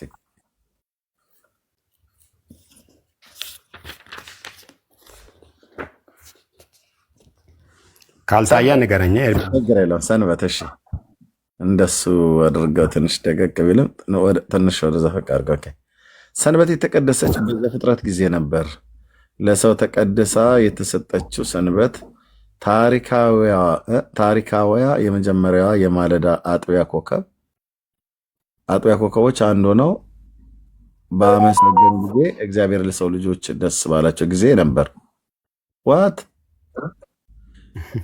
ሰንበት የተቀደሰችው በዘፍጥረት ጊዜ ነበር። ለሰው ተቀድሳ የተሰጠችው ሰንበት ታሪኳ የጀመረው የማለዳ አጥቢያ ኮከቦች አንዱ ነው። ባመለኩ ጊዜ የእግዚአብሔር ልጆችም ደስ ባላቸው ጊዜ ነበር። ኢዮብ 38:7 ጉድ ነው። ኦኬ ጉድ ነው። እሺ ገና መግቢያው ላይ በዚያን ጊዜ ዓለም ከሰማይ ጋራ ውህደት ስለነበራት ሰላም ሰፍኖባት ነበር። እግዚአብሔር የፈጠረውን ሁሉ አየ፣ እጅግም መልካም መሆኑን ተመለከተና በተፈጸመው ስራ የደስታ እረፍት አገኘ። በተፈጸመው ስራ የደስታ ሰንበት አገኘ። እግዚአብሔርም በሰንበት ቀን ስላረፈ ሰባተኛው ቀን ባረከው፣ ቀደሰውም ማለት የተቀደሰ ተግባርን ለየው። ይህ ቀን እግዚአብሔር ለአዳም እረፍት ቀን አድርጎ ሰጠው። ሰንበት የፍጥረት ሁሉ መታሰቢያ ስለሆነ የእግዚአብሔር ኃይልና ፍቅር ምልክት ነው። የቅዱሳት መጽሐፍት አስደናቂ ስራውን ዘወትር እንድናስታውስ አደረገን። ዓለም ከተፈጠረ ጀምሮ ለሰዎች የሚታየው የእግዚአብሔር ባህሪ ይኸውም ዘላለማዊ ኃይሉና አምላክነቱ እርሱ በተፈጠሩ ነገሮች ግልጥ ሆኖ ታይቷል ይላሉ። እሺ ሮሜ ላይ ነው ያለው ክፍል ቀኝ። ነገር ግን ሁሉ ነገር የተፈጠረው በእግዚአብሔር እጅ ነው። በእግዚአብሔር ልጅ ነው። ሶሪ ቃል በመጀመሪያው ነበር፣ ቃልም በእግዚአብሔር ዘንድ ነበር፣ ቃልም እግዚአብሔር ነበረ። ሁሉ ነገር በእርሱ ተፈጠረ፣ ከተፈጠረው ሁሉ አንድ ያለ እርሱ የተፈጠረ የለም። ሰንበት የፍጥረት ስራ መታሰቢያ ስለሆነች የክርስቶስ ፍቅርና ኃይል ምልክት ናት። ሰንበት ሀሳባችንን ወደ ስነ ፍጥረት በመመለስ ከፈጣሪ ጋር ግንኙነት እንዲኖረን ያደርጋል። ዋት በወፎች ዝማሬ፣ በዛፎች ሽውሽውታ፣ በባህር ማዕበል ግዝፈት መካከል አዳምን በኤደን ገነት ወደ ማታ ፀሐይ ስትበርድ አዞርልኛ። ቴንክ ዩ። አንዴ እንግዲህ ጥቂት ቆይ፣ ትንሽ በቃ አድርገው፣ እዛ ጋር ተደብቆብኛል። ኦኬ። ያነጋገረው የአምላክ ድምፅ አሁን በመስማት እንችላለን። ነገር ሁሉ የፈጠረው ቃል ለነፍስ ሕይወት ሰጪ ስለሆነ በስነ ፍጥረት አማካኝነት ኃይሉን ስንመለከት እንጽናናለን። ብርሃን በጨለማ ውስጥ ይብራ ብሎ የተናገረው እግዚአብሔር በክርስቶስ መልክ የሚያበራው የእግዚአብሔርንም ክብር ማወቅ ብርሃን እንዲሰጥ ብርሃኑ በልባችን አብርቷል። ይህ አስተሳሰብ ነበር። እግዚአብሔር ሆይ የአንተ ታላቅ ስራዎች ደስ ያሰኛል፣ አንተም ስላደረካቸው ነገሮችም በደስታ ዘምራለሁ። እግዚአብሔር ስራህ እንዴት ታላቅ ነው፣ ሀሳብም እንዴት ጥልቅ ነው የሚለውን መዝሙር እንመለከታለን። በነቢዩ በኢሳይያስ አማካኝነት ቅዱስ መንፈስ እንዲህ ይላል፣ እግዚአብሔር ከማን ጋር ታነጻጽሩታላችሁ? ከማን ጋር ታስታውታላችሁ? ከቶ ይህንን አታውቁምን? በጥንት ዘመንስ አልተናገራችሁምን? ዓለም እንዴት እንደተፈጠረች አልሰማችሁምን? ዓለም የተፈጠረው ከምድር በላይ በሰማይ ባሻገር በዙፋኑ ላይ በተቀመጠው ነው። እርሱም ሰማይን እንደ መጋረጃ ዘረጋው፣ እንደሚኖርበትም ድንኳን አድርጎ ተከለው። ታዲያ ቅዱስ የሆነው አምላክ ከማን ጋር ይነጻጸራል? ማንስ ይመስላል? ቀና ብላችሁ ወደ ሰማይ ተመልከቱ። ኢሳይያስ የሚናገረው ነው የሚናገረው። የምታያቸውን ከዋክብትን የፈጠረ ማን ነው? እርሱ እንደ ሰራዊት ያወጣቸዋል። ምን ያህል እንደሆነ ቁጥራቸውንም ያውቃል። እያንዳንዱ በስሙ ይጠራቸዋል። ይህ ኢሳይያስ የተናገረ እኮ ቃል ነው። እርሱ ኃያል እጅግ ታላቅ ነው። ስለዚህም ከእርሱ አንዱ እንኳን አይጠሩም። እስራኤል ሆይ እግዚአብሔር ችግሬን አያውቁልኝም፣ በፍትህ መጓደል ለመሰቃየት እያየ ዝም ይላል ብለህ ለምን ታማራለህ? ከቶ አታውቁምን? ከቶ አልሰማምን? እግዚአብሔር የዘላለም አምላክ ነው። ዓለምን ሁሉ የፈጠረ እርሱ ነው። እርሱ ከቶ አይደክምም ወይንም አይታክትም። እርሱ ለደከሙት ብርታት ይሰጣል፣ ለዛሉትም ኃይልን ይጨምራል። ከኔ ጋራ እኔ ከአንተ ጋራ ነኝ። እኔ አምላክ ነኝ፣ ተስፋ አትቁረጥ። እኔ አበረታለሁ፣ አድናለሁ። ድል ነሺ በሆነ ክንዴ እደግፍሃለሁ። በዓለም የምትኖሩት ሕዝቦች ሁሉ በአንድነት ከኔ ጋራ ተመለሱ። እኔ የምልህ መጽሐፍ ቅዱስ ትርጉም የላቸውም ነው ብለህ የምትለኝ? ማለት አንዳንድ መጽሐፍ ቅዱሱ አይተኸዋል። አጻጻፉ ከእኛ ከምናውቀው አንዳንዱ ጋር ተመሳሳይ ነው፣ አንዳንዱ ጋር ቃላቱ ተመሳሳይ አይደለም። ለምሳሌ አሁን በትንቢተ ኢሳይያስ መጽሐፍ ምዕራፍ 40 ቁጥር 27 ላይ የሚናገረውን እዚህ ጋር ሲናገር በተለየ ማለት በአዲሱ መደበኛ ትርጉም ነው በአዲስ ትርጉም ነው አልገባኝም። ብቻ መጽሐፍ ቅዱስ የላቸውም። ይሄ የራሳቸው ይሄን መጽሐፍ እንትን ብለው አሁን ይሄ እኮ በእሷ የተጻፈ ገብቷል። ይሄ እነዚህ መጽሐፎች ስለዚህ ቆራርጠው ነው ማለት ነው። ቆራርጠው ነው መጽሐፉን በዚህ መጽሐፍ ቅዱሱን በዚህ መጽሐፍ ነው የሚተረጉሙት። መጽሐፍ ቅዱሱን መጽሐፍ ቅዱሱን በእነኚህ መጽሐፍቶች ነው የሚተረጎመው። በጌታ በኢየሱስ ክርስቶስ አንተ ምን አይነት ደፋሮች ናቸው! በጌታ ምን ማለት እንደሆነ ታውቃለህ? በዚህ መጽሐፍ ተረጎሙት ማለት ከመጽሐፍ ቅዱሱ በላይ ስልጣን ያለው ይሄ መጽሐፍ ነው እኮ ማለት ነው።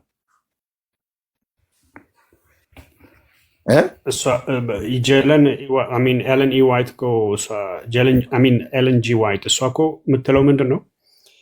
እሷ የጻፈቻቸው ጽሁፎች እነዚህ የመጽሐፍ ቅዱስን የምናይበት ብርሃን እኮ ነው ብላ ነው የምታስተምረው። ያለ እነዚህ መጽሐፍቶች መጽሐፍ ቅዱስን ማየት አይቻልም፣ ማየት አትችልም ነው። ስለዚህ የትኛውም አገልጋዮች የሆኑ መጽሐፍ ቅዱስን ለማስተማር ቢወጡ የግድ የሚያነቡትን የመጽሐፍ ቅዱስን ክፍል እሷ እዚህ ላይ በጻፈችው ጋራ አገናኝተው ማስማማት አለባቸው። እሷ ምን አለች ነው? አዎ እግዚአብሔር ምን አለ ሳይሆን እሷ ምን ብላ ተረጎመች፣ እሷ እንዴት ተረዳችው፣ እሷ በምን ተረዳችው ይህን ክፍል ብሎ የሚሉት የእሷን መረዳት ነው ማለት ነው ለህዝቡ የሚናገሩት። አዎ እንደዛ ነው ትምህርት። አሁን ቅዳሜ ቀን ስብከት ሲኖር መጽሐፍ ቅዱስ ቃሉ እንትን ይባልና ከዛ ይሄ የዘመናት ምኞት መጽሐፍ ላይ ያሉትን ክፍሎች እንትን እየተባሉ በሷ ቤዝዶን በሱ ነው የሚተረጎመው እንጂ መጽሐፍ ቅዱስ እንደዚህ ነው ብለው አይተረጉሙት። ይገርማል።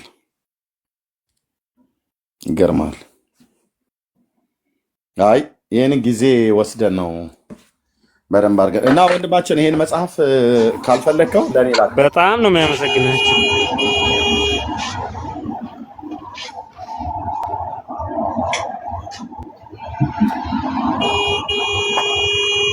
ኢሳቅ በጣም ድምፅ አለ አንተ ጋር። ታንክ ዩ ኤርሚ፣ ችግር የለውም። ሁለቱንም እኔ ላይ ሊያሳብ ፈልገው ነው እንደ ቅድሙ። ይቅርታ ወንድሞቼ ተመልሻለሁ። እሺ ቅድሙ እንደ ቅድሙ ምን አንተ ቅድም መንገድ ላይ አልነበርክ እንዴ? ማን ሊያሳብ?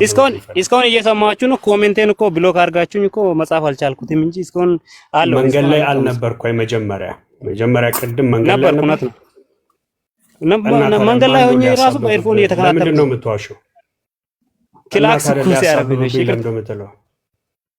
እሺ በጌታ ይቅርታ። እሺ አንተ ድምፅ እንዳላሰማህ ለምንድን ነው የምታደርገው? ልክ አይደለም። እንደዛ አታደርግ። እሺ በጣም ይቅርታ። እሺ አልኩሽ፣ በጌታ ይቅርታ አልኩ። አሁን እሺ ማንም በሌለበት የጠየቃችሁትን አሁን ጠይቁን። እሺ ሚውት ላይ አድርጎ የኤለን ጂ ዋይት ችግር የለውም አታድርገው። የኤለን ጂ ዋይት መጽሐፍቶችን ታምንባቸዋለህ? እሺ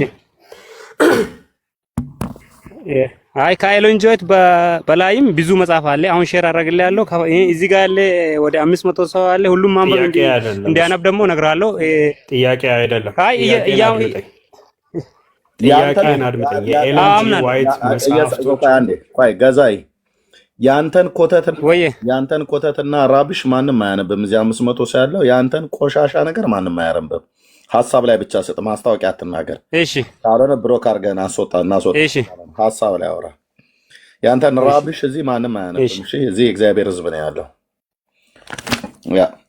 ታላቁ ተጋድሎ እያነበባችሁ ስለሆነ ነው። ይሄ ቆሻሻ መጽሐፍት ነው። ታዲያ እኛ መጽሐፍ ቅዱስ ነው የምናነበው። እኛ እኮ ከ66ቱ ውጭ ሌላውን አናምንም። አሁን የተጠይቀውን አውራ። ከዛች ያቺ እናትህ ማለት ነው ሴትዮዋ፣ እሷ ምን እንዳለች? እሺ ጠይቁኛ። ወንድምነት አውራ። እሺ የኤለን ጂ ዋይት መጽሐፍ ታምንበታል አይደል? አላምንበትም። አታምንበትም? አዎ። ስለዚህ አሁን እዚህ ጋር እነኚህ መጽሐፍቶች አሁን ምን ስትል ነበር?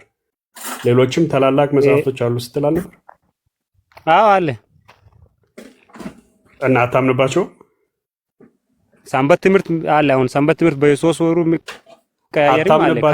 እኔ እኮ ብዙ ምን አለ አይደለም ጥያቄ። ታምንባቸዋለህ? አታምንባቸው? አምንባቸዋለሁ። አምናለሁ። እሺ ይኸው ከገዝ ከምታባረኝ እሺ አምናለሁ። እስከፈችው ታምንባታል? ወንድምነት አምናለሁ። እሺ ይኸው ወደ ሌላ ጥያቄ ኖ ወንድምነት ወይ እየሰማኸኝ ነው? ይሰማሃል? አዎ ይሰማል። ጎድ ምንድን ነው ያልከው? አሁን ቅድም ታምንባቸዋለህ ብሎ ሲል አላምንባቸውም አምናለሁ አልኩ እኮ። አድምጥ። ቅድም አላምንባቸውም አልክ አይደል? ከጥቂት ደቂቃ በፊት። አቤት ኤርሚዬ፣ ወይ ታሪኩ አምንባቸዋል አልክ አይደል? ቅድም ማነው? ቅድም ማብራሪያ እንዲሰጥ አትፈልጉማ? ይሄ ከሚባረር ነው አምናለሁ አልኩት እኮ። ከምታስወጡኝ ለጠየኩ ጥያቄ መልስ።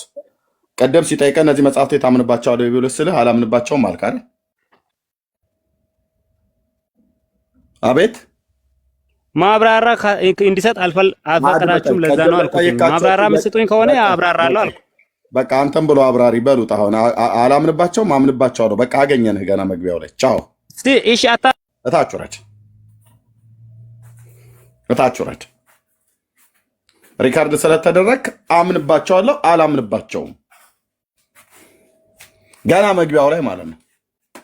አሁን ይህ ሰውዬ ታምንባቸዋለህ መጽሐፍቶቹን? አላምንባቸውም። አታምንባቸውም? አምንባቸዋለሁ። አሁን ከዚህ ሰውዬ ምንድነው ማብራሪያ የምንጠብቀው? ለዚህ ነው መንፈስ ቅዱስ የሌለው ሰው እንደዚህ በቃ እንደዚህ የባጤ ቋጡን ያወራል ማለት ነው።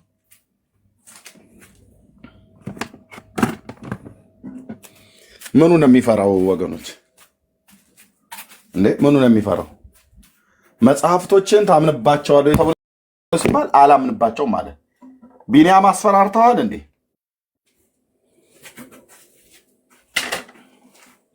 ኧረ በጌታ እኔ እኮ በቃ ይህንን እነኝህ መጽሐፍቶች ታምንባቸው ያለ ስል አላምንም አለ።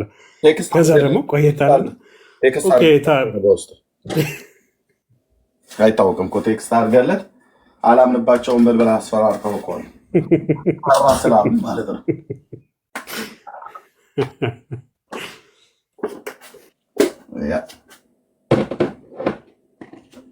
ሌላ አድቬንቲስት ካለ ይምጣ። ሌላ አድቬንቲስት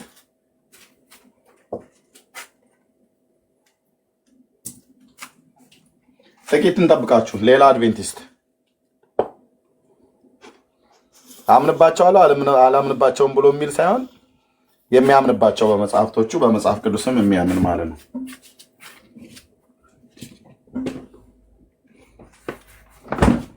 አንድ ቁጥር ጻፉልን።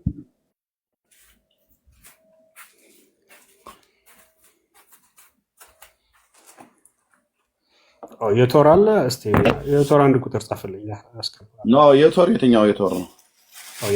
የቶር እሱ ከእስራኤል ማነው በጌታ የሆነ እኮ ነው። አይ መግባት ስለፈለገ ነው። ኦኬ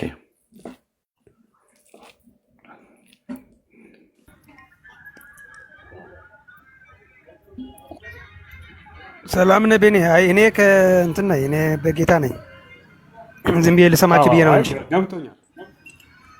ኦኬ እሺ፣ ለዛ ነው። እሺ ኤርሚ፣ እነሱ ምናልባት ቤኪዬ፣ እነርሱ አሁንም በጌታ ነኝ ብለው ነው የሚያምኑት። ምናልባት ቤኪ ይህን ጥያቄ ምናልባት ውስጥ ስለነበርሽ በጌታ ድነናል ብለው ነው የሚያምኑት እነሱ? አዎ በጌታ ድነናል ብለው ነው የሚያምኑት።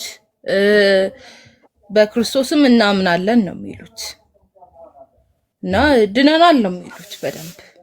እና ሌሎቹ እንደውም ይጠፋሉ እኛን የማይሰሙ ከሆኑ እግዚአብሔር እኛን አስቀርቶ ነው የቅሪታዋ ቤተክርስቲያን ብለው ነው እንትን የሚሉትና እኛ የተቀመጥነው ለሌሎቹ ልንነግር ነው። እኛን የማይሰሙ ከሆነ የመጨረሻው ዘመን ላይ ይጠፋሉ ብለው ነው የሚያምኑት። ባይዘዌ አንድ በጣም እዚህ ላይ እንደውም አንድ ማስመር ያለብን ነገር ይኸውላችሁ፣ በመንፈስ ቅዱስ አምኑ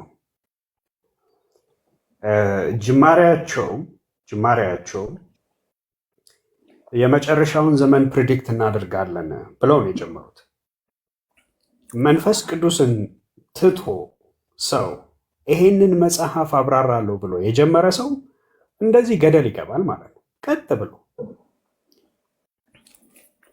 በመንፈስ ቅዱስ ኢንስፒሬሽን የተሰጠ ይህ መጽሐፍ አንተ በራስ አእምሮ አይ መንፈስ ቅዱስ የለም ብለህ በራስ ተነስተ የምተረጉመው ከሆነ እንደዚህ። በዚህ ላይ ደግሞ ከልት የሆኑ ነገሮች ሁሉ ጀሆቫ ዊትነስ በለው፣ አድቬንቲስት በለው፣ ኦንሊ ጂሰስ በላቸው፣ እያንዳንዳቸውን ሄዳችሁ የታሪካቸውን ጅማሬ ስታዩ አንድ ሰው እንደዚህ ራእይ ተገለጠልኝ ብሎ የጀመራቸው እንትኖች ናቸው፣ እምነቶች ናቸው። እያንዳንዳቸው በአንድ ሰው ላይ የተመሰረቱ እምነቶች ናቸው። የሆነ ሰውዬ ተገለጠልኝ ያለው ነው። መጽሐፍ ቅዱስን መሰረት አድርጎ በመጽሐፍ ቅዱስ ላይ የተነሳ ምንም እንደዚህ ከልት የሆነ አስተምሮች የሉ። እንዳለ ካያችሁ በቃ ሰንባሪ እንዲህ ተገልጦልኝ ነው በቪዥን ታይቶ ሄዶ የሚል ብቻ ነው ካልት። ሴም ቲንግ ማነው የሚባለውም ሴም ቲንግ ተክለማርያም የእሳቸው ሰውዬ እኮ ተገለጠልኝ ብሎ የጀመረው ስንት ዝንቦች ነው የበሉት? 4 ዝንብ ነው አይደል የበሉት? ከእርጎ ውስጥ ዝንብ አውጥቶ በልቷል ብላ ብሎ ነው ጌታ ብሎ በንብ ድምፅ እኮ የተገለጠለት እሱ። ንብ ጢዝ እያለች አይደል? እርጎ አሁን ደግሞ እርጎ እየበላው ነው። አንተ ምን አይነት ምቀኛ ነገር ነው ማለት ነው? የተክልዬ ነገር ተው። ካርጎ ነው እንኳን ያገኛል። ሰዎቹ ችግር ወይ በደንብ ንገረኛ፣ አትሳቅ። ካርጎ ነው እንዴ እንኳን ያገኛል? እርጎ ውስጥ ስገባ ነው። አይ በቃ እውነት ይገርማል። መልእክተኛ ናት ብሎ በዚህ ሰዓት እርጎ እየበላው እያለ ነው እንደዚህ የምታደርገኝ። አይ እርጎ እንዳደፈው ብለው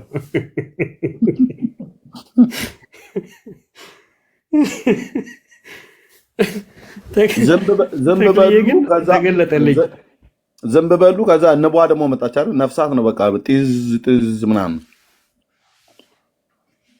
ከዛ እኮ የንብ እርባታ ሊያስተምር እኮ ሄደ ወደ ደቡብ።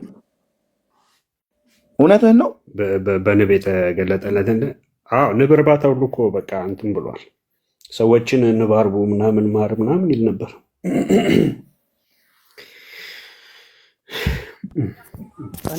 እኔ ልጠይቅ ቢኔ የሆነ ጥያቄ ነበር። ቢኒያም እሺ ጠይቅ። ለምሳሌ እነዚህ አድቬንቲስቶች ሲያጠምቁ በአብ በወልድ መንፈስ ቅዱስ ብለው ነው የሚያጠምቁት እና ለምንድን ነው የመንፈስ ቅዱስ ስራ የሚቃወሙት? እስኪ አብራራልኝ። ለምሳሌ የመንፈስ ቅዱስ ሙቭመንት አይወዱም። ለምንድን ነው እንዴ? እነሱ ናቸው እንጂ መጠየቅ ያለባቸው። መንፈስ ቅዱስ እነሱ ናቸው ዮቶር፣ ለእኔ እኮ አይደለም። እነሱ ናቸው መጠየቅ ያለባቸው አይደለም። አይ እንደው እነሱ ካሉ ብዬ ነው፣ እነሱ ልጠይቃቸው ብዬ ነው። አዎ ሲመጡ እነሱ ይጠይቁ። የመጀመሪያው አልፏል፣ ኋለኛው ዝናብ ይዘንባል። ከዛ በኋላ ስንት ኃይል እንደሚቆይ አላውቅም እንጂ እነሱ እንደዚህ ነው የሚለው። ኋለኛ የመጀመሪያ ዝናብ ዘንቦ አልፏል፣ ኋለኛው ይመጣል ያለው እነሱ። ይሄ እኛም ጋር አንዳንድ ሰባኪዎች ይህንን ቃል ይጠቀማሉ። የፊተኛው ዝናብ፣ የኋለኛው ዝናብ፣ በኋለኛው ዝናብ ምድርን አረሰርሳለሁ ብለዋል እያሉ የሚሰብኩ እኛም ቤት አንዳንድ ሰባኪዎች ይገጥሞኛል። ምን ማለት ነው የፊተኛውና የኋለኛው ዝናብ? በወንድሞቼ የፊተኛው ዝናብ የበልግ ዝናብ ነው፣ የኋለኛው ዝናብ የመከር ዝናብ ነው። ኢዮኤል ላይ የፊተኛውንም የኋለኛውንም ዝናብ ሰጣችኋለሁ ብሎ ሲል ያልዘነበበት ድርቅ የነበረበት ዘመን አለ። በትንቢተ ኤርምያስ መጽሐፍ ምዕራፍ 5 ቁጥር 24 ላይ ወይኔ ኤርምሻ፣ አሁን ደግሞ መልሳችሁ እግዚአብሔር ቃል ላይ ልጨምሩ ነው። እኔ ልተኛ ነበረ። እንዴት አይነት ነገር ነው አንተዬ! እስቲ ትልቁ ላይ ላርግና ራሴን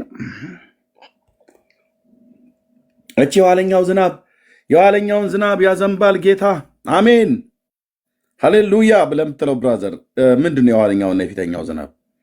በትንቢተ ኤርምያስ መጽሐፍ ላይ ምዕራፍ 5 ቁጥር 24 ላይ 5:24 ላይ ይኸው በልባቸው የፊተኛውና የኋለኛው ዝናብ በጊዜው የሚሰጠውን ለመከር የተመደቡትን ወራት የሚጠብቅልን እግዚአብሔር አምላካችንን እንፍራ አላሉ ይላል።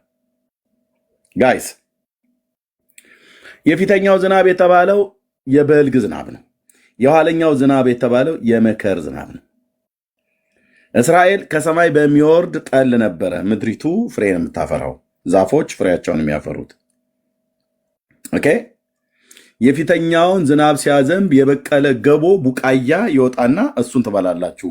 እንደውም የሰባተኛው ዓመት ላይ በሚሆን ሰዓት ላይ እርሻቸውን ሁሉ እንዳያርሱ ጌታ የከለከለበት ማለት ነው። እና አይ በጣም ኒኮ በጣም ከዛ ኮርጀው ሊሆን ይችላል። ከዛ ኮርጀው ሊሆን ይችላል። የፊተኛውና የኋለኛው ዝናብ ማለት የበልግና የመከር ዝናብ ማለት ነው። እንትና አትበሉ። ማን ሰባኪው መገለጥ አመጣው ብለህ በልግና መከርን እንኳን ዝናብ ሰዓት ላይ እስራኤል ከሰማይ በሚወርድ ጠል ዝናብ ነው የምትረሰርሰው። ዝናብ ካልሰጣቸው በስተቀር ድርቅ ይመጣል። ልክ በኤልያስ ዘመን ከአፌ ቃል በቀር ዝናብ አይዘንብም ብሎ እንዳለ የሚዘሯቸው አዝርቶች፣ የሚተክሏቸው ሮማናቸው፣ ወይናቸው፣ በለሳቸው በሙሉ ይደርቃል ማለት ነው። ይህንን ከመንፈስ ቅዱስ ጋር አገናኝተህ የፊተኛውና የኋለኛው ዝናብ ትላለህ። በጣም እኮ እኔ ተውኝ። አሁን ቀኑን ሙሉ ደክሜያለሁ። አሁን ደግሞ ሌላ ጨምራችሁ እዚህ ውስጥ ልታስገቡኝ ነው። እኛም ቤት ያሉ አንዳንድ ሰባኪዎች ይህን ቃል እየጠቀሱ ማለት ነው እ? ዝናብ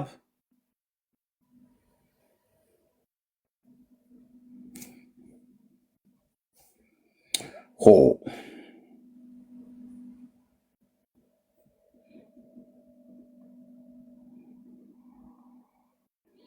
እኔ ወንድሞቼ ናቶቼ አንዳንድ ስብከቶቼን ወደኋላ ዞር ብዬ ሳይ እኔ ነኝ የሰበኩት አቤት ጌታዬ ምናምን ነገር ብዬ እላለሁ። በእውነት ምሕረተ ብዙ ነው እያልኩኝ ምኑን ከምን አጋጭተን ምኑን ከምን እንትን ብለን እንደሰበክነው እኮ መቼም ሲሉ ሰምቼ ነው ብላለች እንደተባለው አይነት ነገር ካልሆነ በስተቀር ቃለ እግዚአብሔርን በጥንቃቄ ስናይ ወንድሞች እናቶች በደንብ በስርዓት ነው የሚናገረው። ለምሳሌ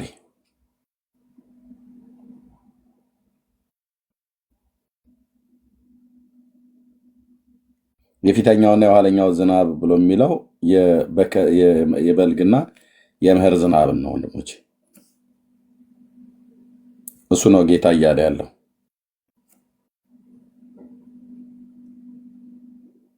እሱ ነው ጌታ እያለ ያለው እንጂ ከመንፈስ ቅዱስ ጋር በተገናኘ ይህንን ቃል እያገናኙ የሚሰብኩ በጣም ብዙ ትክክል ያልሆነ በጣም ብዙ ነገር አለ ወንድሞች እናቶቼ።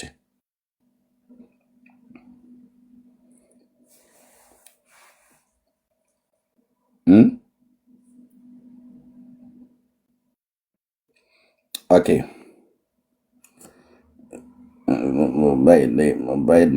ሞባይል ዩኤል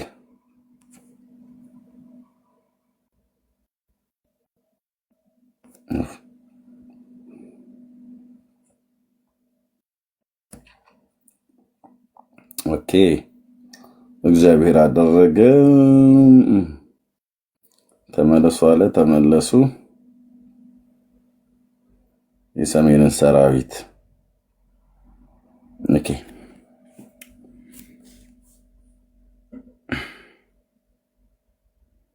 ምድር ሆይ እግዚአብሔር ታላቅን አድርጓልና አትፍሪ፣ ደስ የሚበለሽ እልል በይ። ኦኬ እናንተ የምድር እንስሶች ሁሉ የምድረ በዳው ሰማሪያ ለምልመዋል፣ ምክንያቱም ዝናብ ሰጠ ማለት ነው ጌታ። ዛሬውን ፍሬ አፍርቷል። ጌቱ ጋር ነበር።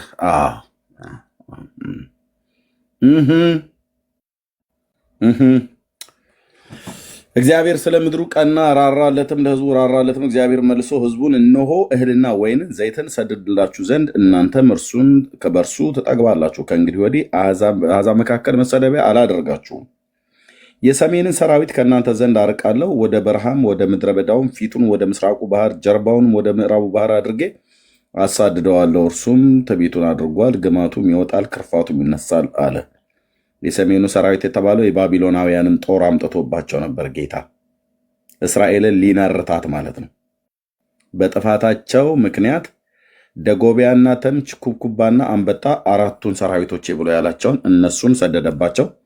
ምድራቸውን በሙሉ በሉት፣ ምድረ በዳ አደረጉት። ምድረ በዳ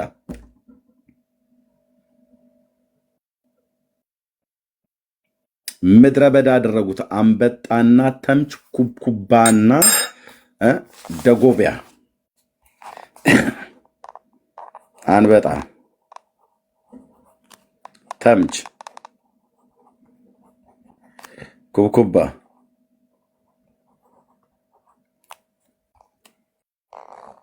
አንበጣ፣ ተምች፣ ኩብኩባ፣ ደጎቢያ።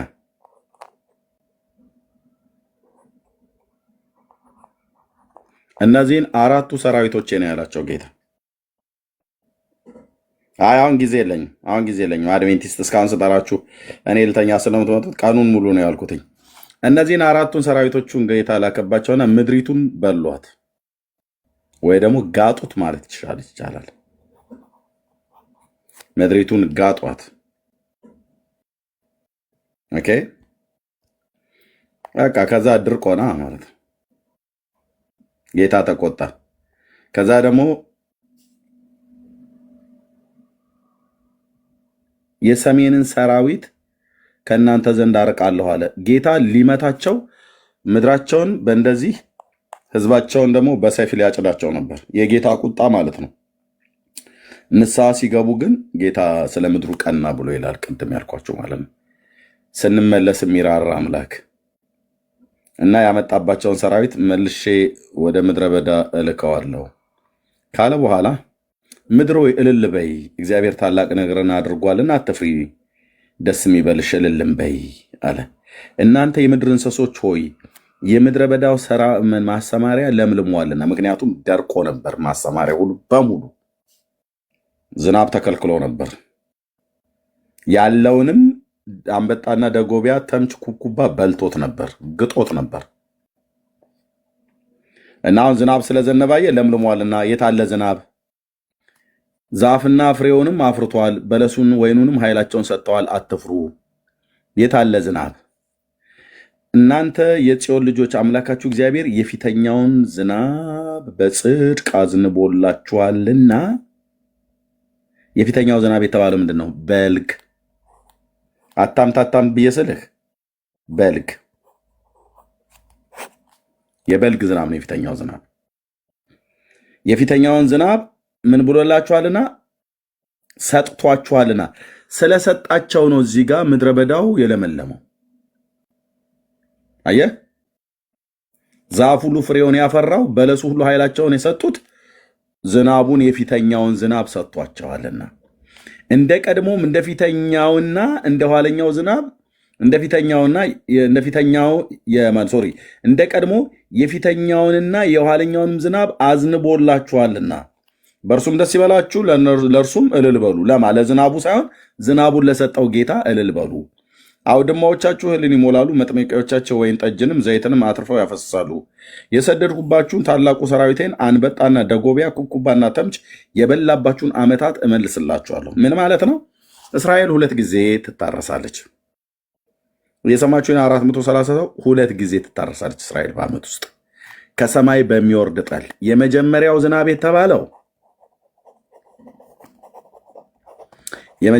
ዝናብ የተባለው በልግ ነው።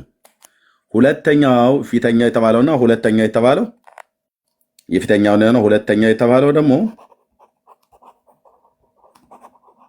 ሁለተኛው ዝናብ ምንድነው? መከር ይባላል። የመከርና የበልግ ዝናብ። እኛም ምድራችን ላይ እንደዚሁ ነው። የጥንት መካከለኛው ምስራቅ ሀገሮችና በተለይ እኛም የኢትዮጵያ እኮ እንደዚሁ ነው። እኔ የተወለድኩበት አካባቢ ላይ የበልግና የመከር ዝናብ አለ። አሁን ምንድነው ወሩ? የካቲት ነው አይደል ጋይስ? ማይክ ፈቱን አንድ ሰው ይንገረኝ። ኢትዮጵያ ምንድነው ወሩ? የካቲት ነው አይደል? በዚህ ጊዜ አሁን የሚዘንበው ዝናብ የበልግ ዝናብ ይባላል። የካቲትና መጋቢት ነው። በቃ እሺ፣ መጋቢት በቃ ከየካቲት እስከ ሚያዚያ የሚዘንበው የበልግ ዝናብ ይባላል።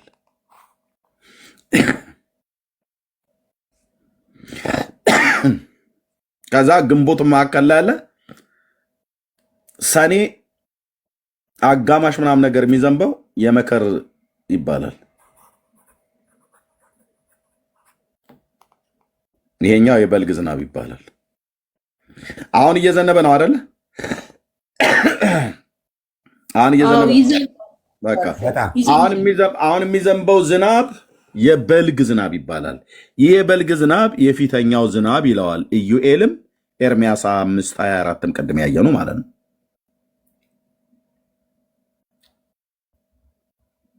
እስኪ ይታያቸው አሁን የፊተኛውን የኋለኛውን ዝናብ።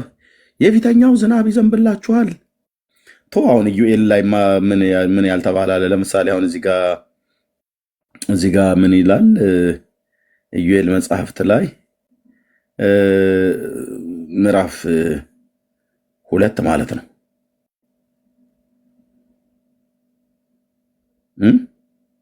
ምዕራፍ 2 ላይ ምን እንደሚል ታውቃላችሁ?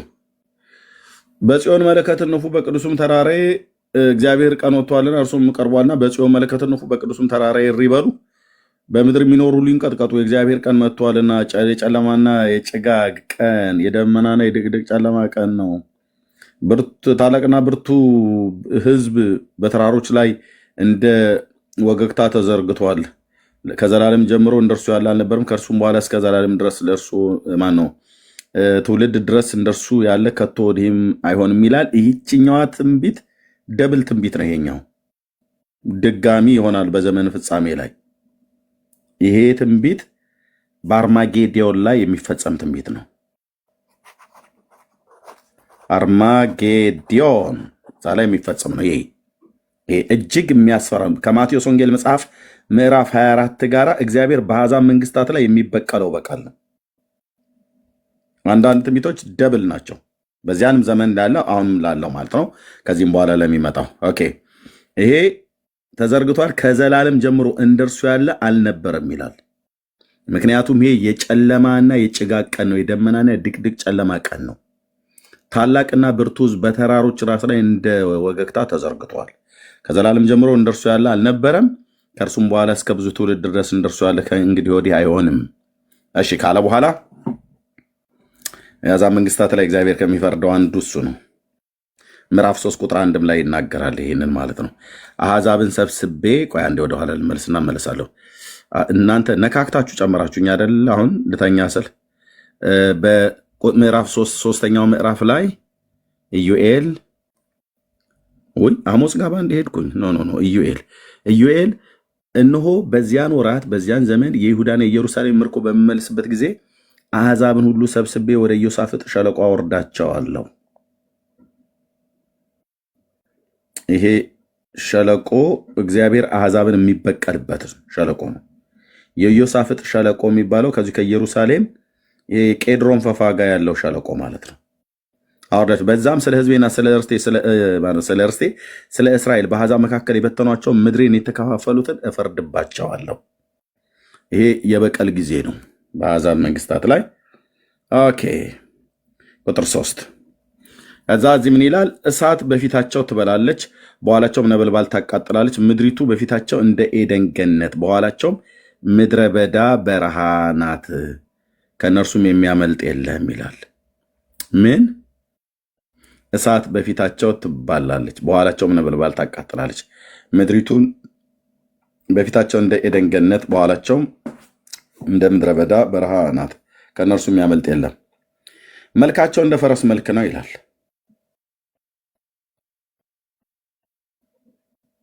እንደ ፈረሶችም ይሮጣሉ። በተራራ ላይ እንዳሉ ሰረገሎች ድምፅ፣ ገለባውንም እንደሚበላ እንደ እሳት ነበልባል ድምፅ፣ ለሰልፍ እንደተዘጋጀ እንደ ብርቱ አሕዛብ እንደ ብርቱ ሕዝብ ያኮበኩባሉ። ከፊታቸው አሕዛብ ይንቀጠቀጣሉ፣ የሰው ሁሉ ፊት ሁሉ ይጠቁራል። እንደ ኃያላን ይሮጣሉ፣ እንደ ሰልፈኞችም በቅጥሩ ላይ ይወጣሉ። እያንዳንዱ በመንገዱ ይሄዳል፣ ይራመዳል፣ በእርምጃውም አያፈገፍጉም። አንዱ ከአንዱ ጋር አይጋፋም። እያንዳንዱ መንገዱን ያጠበጥባል። በሰልፍ መካከል ያልፋሉ፣ እነርሱ ግን አይቆስሉም። በከተማ ያኮበኩባሉ፣ በቅጥሩም ላይ ያኮበኩባሉ። ወደ ቤቶችም ይወጣሉ፣ እንደ ሌባም በመስኮቶች ይገባሉ። ምድሪቱ ከፊታቸው ትናወጣለች፣ ሰማያት ይንቀጠቀጣሉ፣ ፀሐይ ይጨልማል፣ ጨረቃም ከዋክብትም ብርሃናቸውን ይሰውራሉ ይላል። ኦኬ እነማን ናቸው እነዚህ? እነዚህ በመስኮት ላይ የሚገቡት እንደ እንትን የሚያኮበኩቡት ፊታቸው እንደ ፈረስ ፊት የሆነ እነማን ናቸው? ትዝ ትላችኋለች ይህች አይነት ስብከት ስትሰበከኛ በእኛ ወንጌላውያን አማኞች ቸርች አንዳንድ ሰዎች ሲሰብኩ በመጨረሻው ዘመን የሚነሱት ፊታቸው እንደ ፈረስ ፊት የሆነ ትዝ ይላችኋል። እንደዚህ አይነት ስብከት ሰብካችሁ ታውቃላችሁ? 77 ቁጥር ጻፉ የምታስታውሱ። እንደ ሌባ በመስኮት ላይ ይገባሉ አሜን ያልንባት ጊዜ ትዝ ይላችኋል። ምድረ ሌባ ሁሉ እንደ ሌባ በመስኮት ይገባሉ። ትዝ አላችሁ ወገኖቼ? ስንት ሰው አሜን አለ? ወርቄ ታስታውሻለሽ? በቃ ጆኒ ያስታወስከው? አቤት ንስሐ ነው መግባት ያለብን። እዚያም በሙሉ ተደራጅተን በተደራጀ ነው ንስሐ መግባት ያለብን። እንደ ሌባ በመስኮት ይገባሉ ብሎ ሲለን አሜን ያልን ትውልድ ይታይህ። በመስኮት የሚገባ ማን ነው? ምንድን ነው ያለው ጌታ ኢየሱስ? ሌባ። በመጨረሻው ዘመን የሚነሱ መልካቸው እንደ ፈረስ መልክ የሆነ የእግዚአብሔር ልጆች ይነሳሉ ብሎ ሲል አሜን። መጽሐፍ ምን ይላል? ልጁ በብዙ ወንድሞች መካከል በኩር ይሆን ዘንድ አስቀድሞ ያወቃቸው የፈረስ መልክ እንዲመስሉ ወስኗል ነው የሚለው አይደል? ሮሜ ላይ ወይስ የልጁን መልክ እንዲመስሉ ነው ብሎ ያለው? አንተ የፈረስ መልክ እንዲመስሉ ብሎ ሲል አሜን ትላለህ። ወፈር ያለ ቁምና ዝገ ነው ይልሃል ደግሞ አንዳንዱ ማለት ነው። ብድግ ብለህ ወፈር አድርገህ እጅን ተንጠራርተህ ወይኔ በላቸው ይላል ዳጊሻ እዚህ ጋር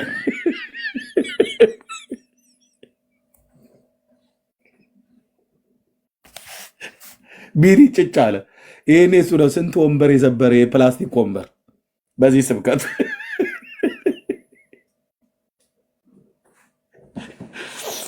ትዝ አላችሁ? የስብከቱ ትዝ አላችሁ? በእኛ ቸርች እንደዚህ ሲሰበክ ትዝ አለሽ እህትዬ? ጌታ የልጁን መልክ እንዲመስሉ ወስኗል ይላል። የልጁን መልክ ያላቸው ትውልድ ይፈልጋል። እኛን ግን የፈረስ መልክ ያላቸው እያለ የደጋገኛ ይመስል የሰላሌን ፈረስ የሚመስል ፊታችን እንደ ሰላሌ ፈረሶች እንዲመስል እንፈልጋለን። የፈረስ መልክ ማለት ምን ማለት ነው? የፈረስ ባህሪ እኮ መልክ ማለት ባህሪ ማለት እኮ ነው። የልጁን መልክ ማለት ልጁ የኖረውን የቅድስናና የጽድቅ ህይወት እኮ ማለት እኮ ነው። እና የፈረስ መልክ ነገሩ የፈረስ መልክ እኮ ነው ይመስላል። ብዙ እኮ ያሽካካል። ፈረስ ምንድነው የሚለው ይልላል። ተውኝ ነው በሰላምተኛበት ቀኑን በሰላም ውለን በጥብጠህ ልትሄድ ነው ወይ ብለው ከብዙ ትውልድ ጋር ልታጣሉ ይናዋል።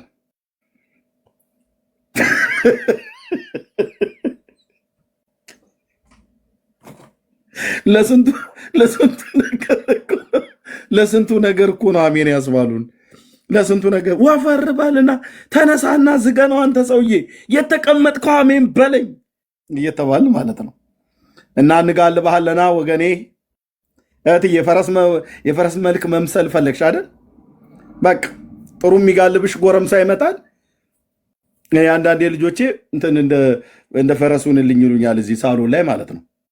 ሶስቱም ይረባረቡላ ይወጡና ትንሿ አንገቴ ላይ ትሆንላለች፣ ትልቁ መካከል ላይ ይቀመጣል፣ ሌላኛቱ ወደ ትከሻ አካባቢ ተጠግታ እናታቸው ብቻ ነች የምትቀረው። እና በቃ እዚህ ሳሎን ላይ ይጋልቡኛል አልኩ። እነሱ ለቀልድ ለጨዋታ ነው። እና የፈረስ መልክ መምሰል ከፈለግሽ የልጁን መልክ አልመስል። ሮሜ ምንድን ነው የሚናገረው? ይህን ስብከት አዲስ ኪዳን ላይ አምጥተው የፈረስ መልክ የሚመስሉ በቅጥር ላይ ይወጣሉ። ሰው ቅጥር ላይ ወጥተህ ቅንድብህን ብሎ ይጥልሃላ። እኔ ለምን አልነግርህም? በከተማ ያኮበኩባሉ። ምን ልትበሩ? ይሄ እኮ ስለ አንበጣ እኮ ነው የተነገረው። ልትበር አይደል? ልታኮበኩብ። አሁን ኢትዮጵያ ውስጥ ማኮብኮብ ቢጀምር አብዛኛው ህዝብ ወደ አሜሪካ ነው የሚበራው። ምንም ለእንትን ላከኝ ምንድን ነው ያለው ወንድማችን? ላከኝ ወደ አሜሪካ፣ ላከኝ ወደ ካናዳ፣ ላከኝ ብሎ አሜሪካ ገባሉ ልጁ። አንተ ዝም ብለህ እዚህ ከተማ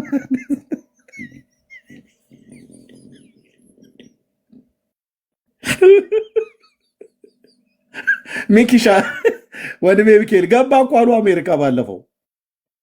እሱ ብልጥ ነው። በአንድ ፊቱ ላከኝ ብሎ ሄዳሉ። እና ወንድሞች በከተማ ያኮበኩባሉ፣ በቅጥር ላይ ይወጣሉ አለ። እንዴ በምትገቡበት ከተማ ሰላም ለዚህ ቤት ብላችሁ ግቡ ነው ያለው ወንጌል ሰባኪዎችን። አንተ በከተማ ያኮበኩባሉ፣ አሜን፣ በቅጥር ላይ ይሮጣሉ።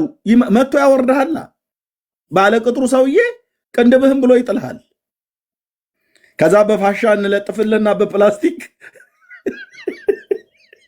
ምንድን ነው የሚባለው? ወንጌል ለመስበክ ነው ወይስ ድመት ይመስል በሰው ቅጥር ላይ ስትተራመስ ነው? እንሽላሊቲን እንጂ በቅጥር ላይ አንተም ታደርጋለህ እምልህ።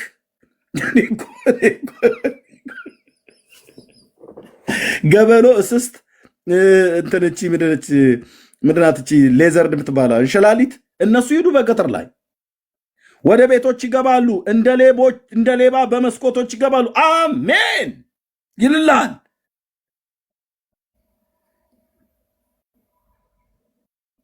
በዚያውን ስማቸውን ብጠራላችሁ የእኛዎቹ ሰባኪዎች ያልሰበኩ የለም። ፓስተር እንትና ማኖፍ ጋር እንትና ዘማሪ እንትና ምናምን ብለህ ምትለው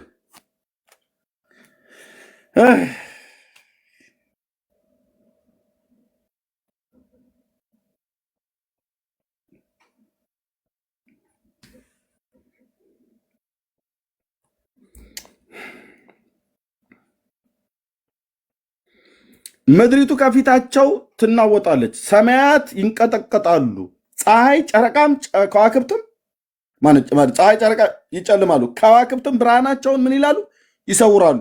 ይሰውራሉ ይላል። ምን ማለት እንደሆነ ከዛሬ ስንት ዓመት በፊት ይህን ተናግሬበታለሁ ወንድሞች እናቶች። ይሄ የፊተኛውና የኋለኛው ዝናብ አዝንቦላችኋል ብሎ በሚለው ጋር ማለት ነው። የበልግና የመከር ዝናብ ነው። እስራኤል በሁለት ዝናብ ነው የምትኖረው፣ በልግና መከር።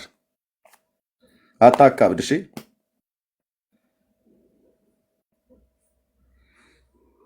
የመንፈስ ቅዱስ ሪቫይቫል እግዚአብሔር እንደገና ጉብኝት እንዲሆን ትፈልጋለህ? ወንጌል ስበክ። አንድ በቅድስናና በጽድቅ ኑር።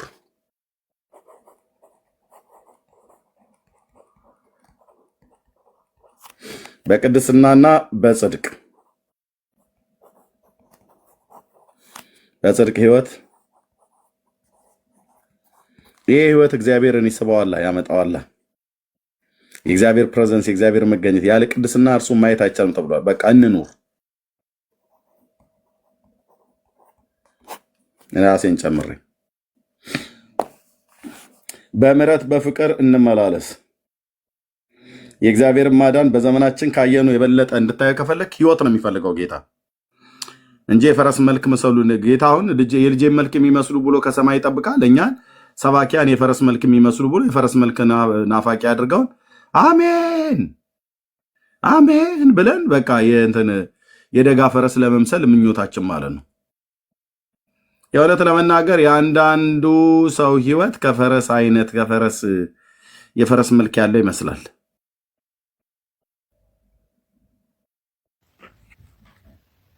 የፈረስ መልክ ያለው ይመስላል የአንዳንዳችን ሰዎች ህይወት። የፈረስ መልክ ማለት መልክ ባህሪን ነው የሚገልጥ። እንዴ አንተ ምን ነክቶ ነው እኛ እንዴት ፈረስ እንመስላለን ብለህ ካልክ ፈረስ ያገኘው ላይ ነው የሚወጣው። እንደዚሁስ አንዳንዶቻችሁ ሴትም ሆነሽ ያገኘሽው ላይ ነው የምትወጪው፣ ወንድም ሆነ ያገኘው ላይ ነው የምትወጣው። እና ንስሐ ግባና ቅድስና ለእግዚአብሔር ብለህ በጽድቅ ኑር። የአንዳንዱ ሰው ህይወት እንደዛ አይነት መልክ አለው። እግዚአብሔር የልጁን መልክ እንዲመስሉ ወስኗል እኮ ነው ያለው። ወስኗል። ዝም ብለን እውነቴን ብዬ የቀድሞ ስብከቶችን እኔም ራሱ እንኳን ወደኋላ ሄጄ ሳይ በዚህ ነው ልክ ዝም ብዬ ቅጥ አምባሩን አላጠፋሁትም እንጂ ራሴን ንጹህ ለማድረግ ፈልጌ አይደለም።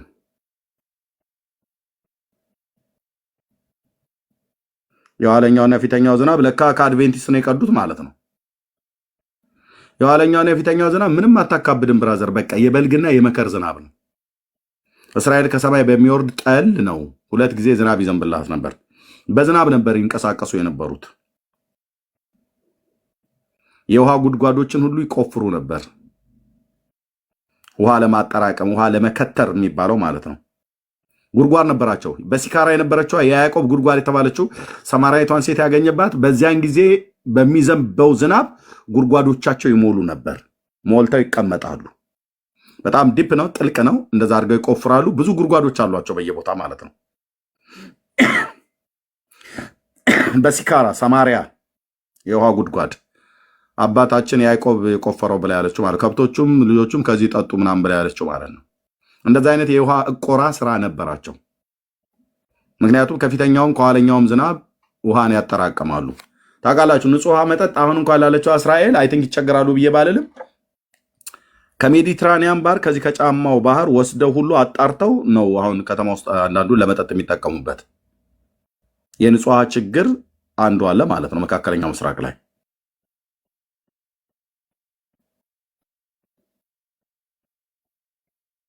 እንደ ዛሬ ቴክኖሎጂ የለም። ያኔ አዝዕርት ይዘራሉ፣ ገብሳቸውን ስንዴ ይዘራሉ፣ እንደኛ ማለት ነው። አሁን የገበሬው እንደሚዘራ እንደዛ ነበር ይኖሩ የነበሩት። በገብስ እርሻ ውስጥ አላየም? ሳምሶን እንኳን የፍልስጤማውያንን እርሻቸውን በቀበሮ አቃጠለው ይላል እኮ፣ እርሻውን አነደደው ይላል። ክምር ነበር።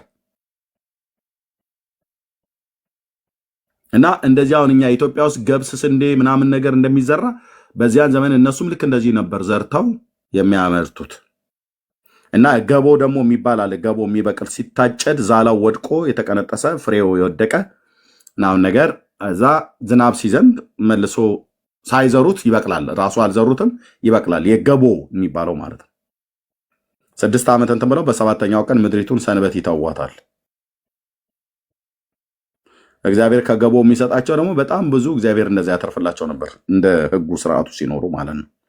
የፊተኛውና የኋለኛው ዝናብ የበልግና የመከር ዝናብ ነው።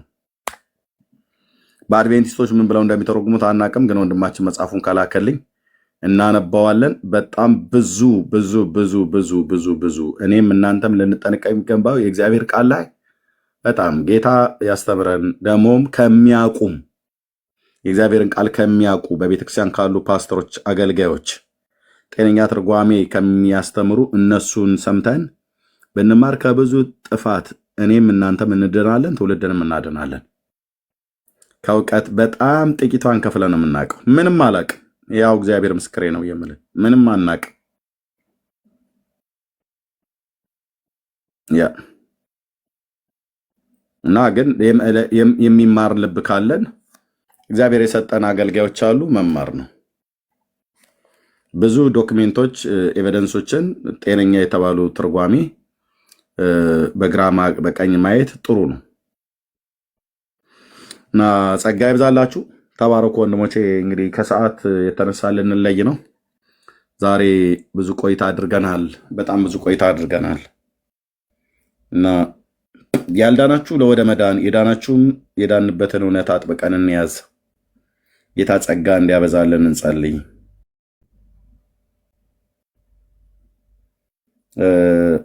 መጽሐፍ ቅዱስን እናንብብ። ቤተክርስቲያን ህብረት አድርጉ። ፕሊስ ወደ ቤተክርስቲያን ሂዱ። ቤተክርስቲያን የሌላችሁ ከቤተክርስቲያን ጋር ህብረት አድርጉ። ፕሊስ ፕሊስ ፕሊስ ፕሊስ። ማደግ ከፈለጋችሁ መለወጥ ከፈለጋችሁ እግዚአብሔርን ደስ ልታሰኙት በዘመናችሁ ከፈለጋችሁ በኑሯችሁ፣ በትዳራችሁ፣ በስራችሁ፣ በእያንዳንዱ ነገር ጌታን ለማክበር የምትፈልጉ ከሆነ ከቅዱሳን ጋር ህብረት በማድረግ ድል የምትነሱበትን እውነት ይበልጥ ከትናንትና ይልቅ ለዛሬ እያወቃችሁ በመንፈሳዊ ህይወት እየጠነከራችሁ ትመጣላችሁ እንጂ አትጎዱም። ምክንያት በሆነውም ባልሆነውም ከቸርች አንቅር።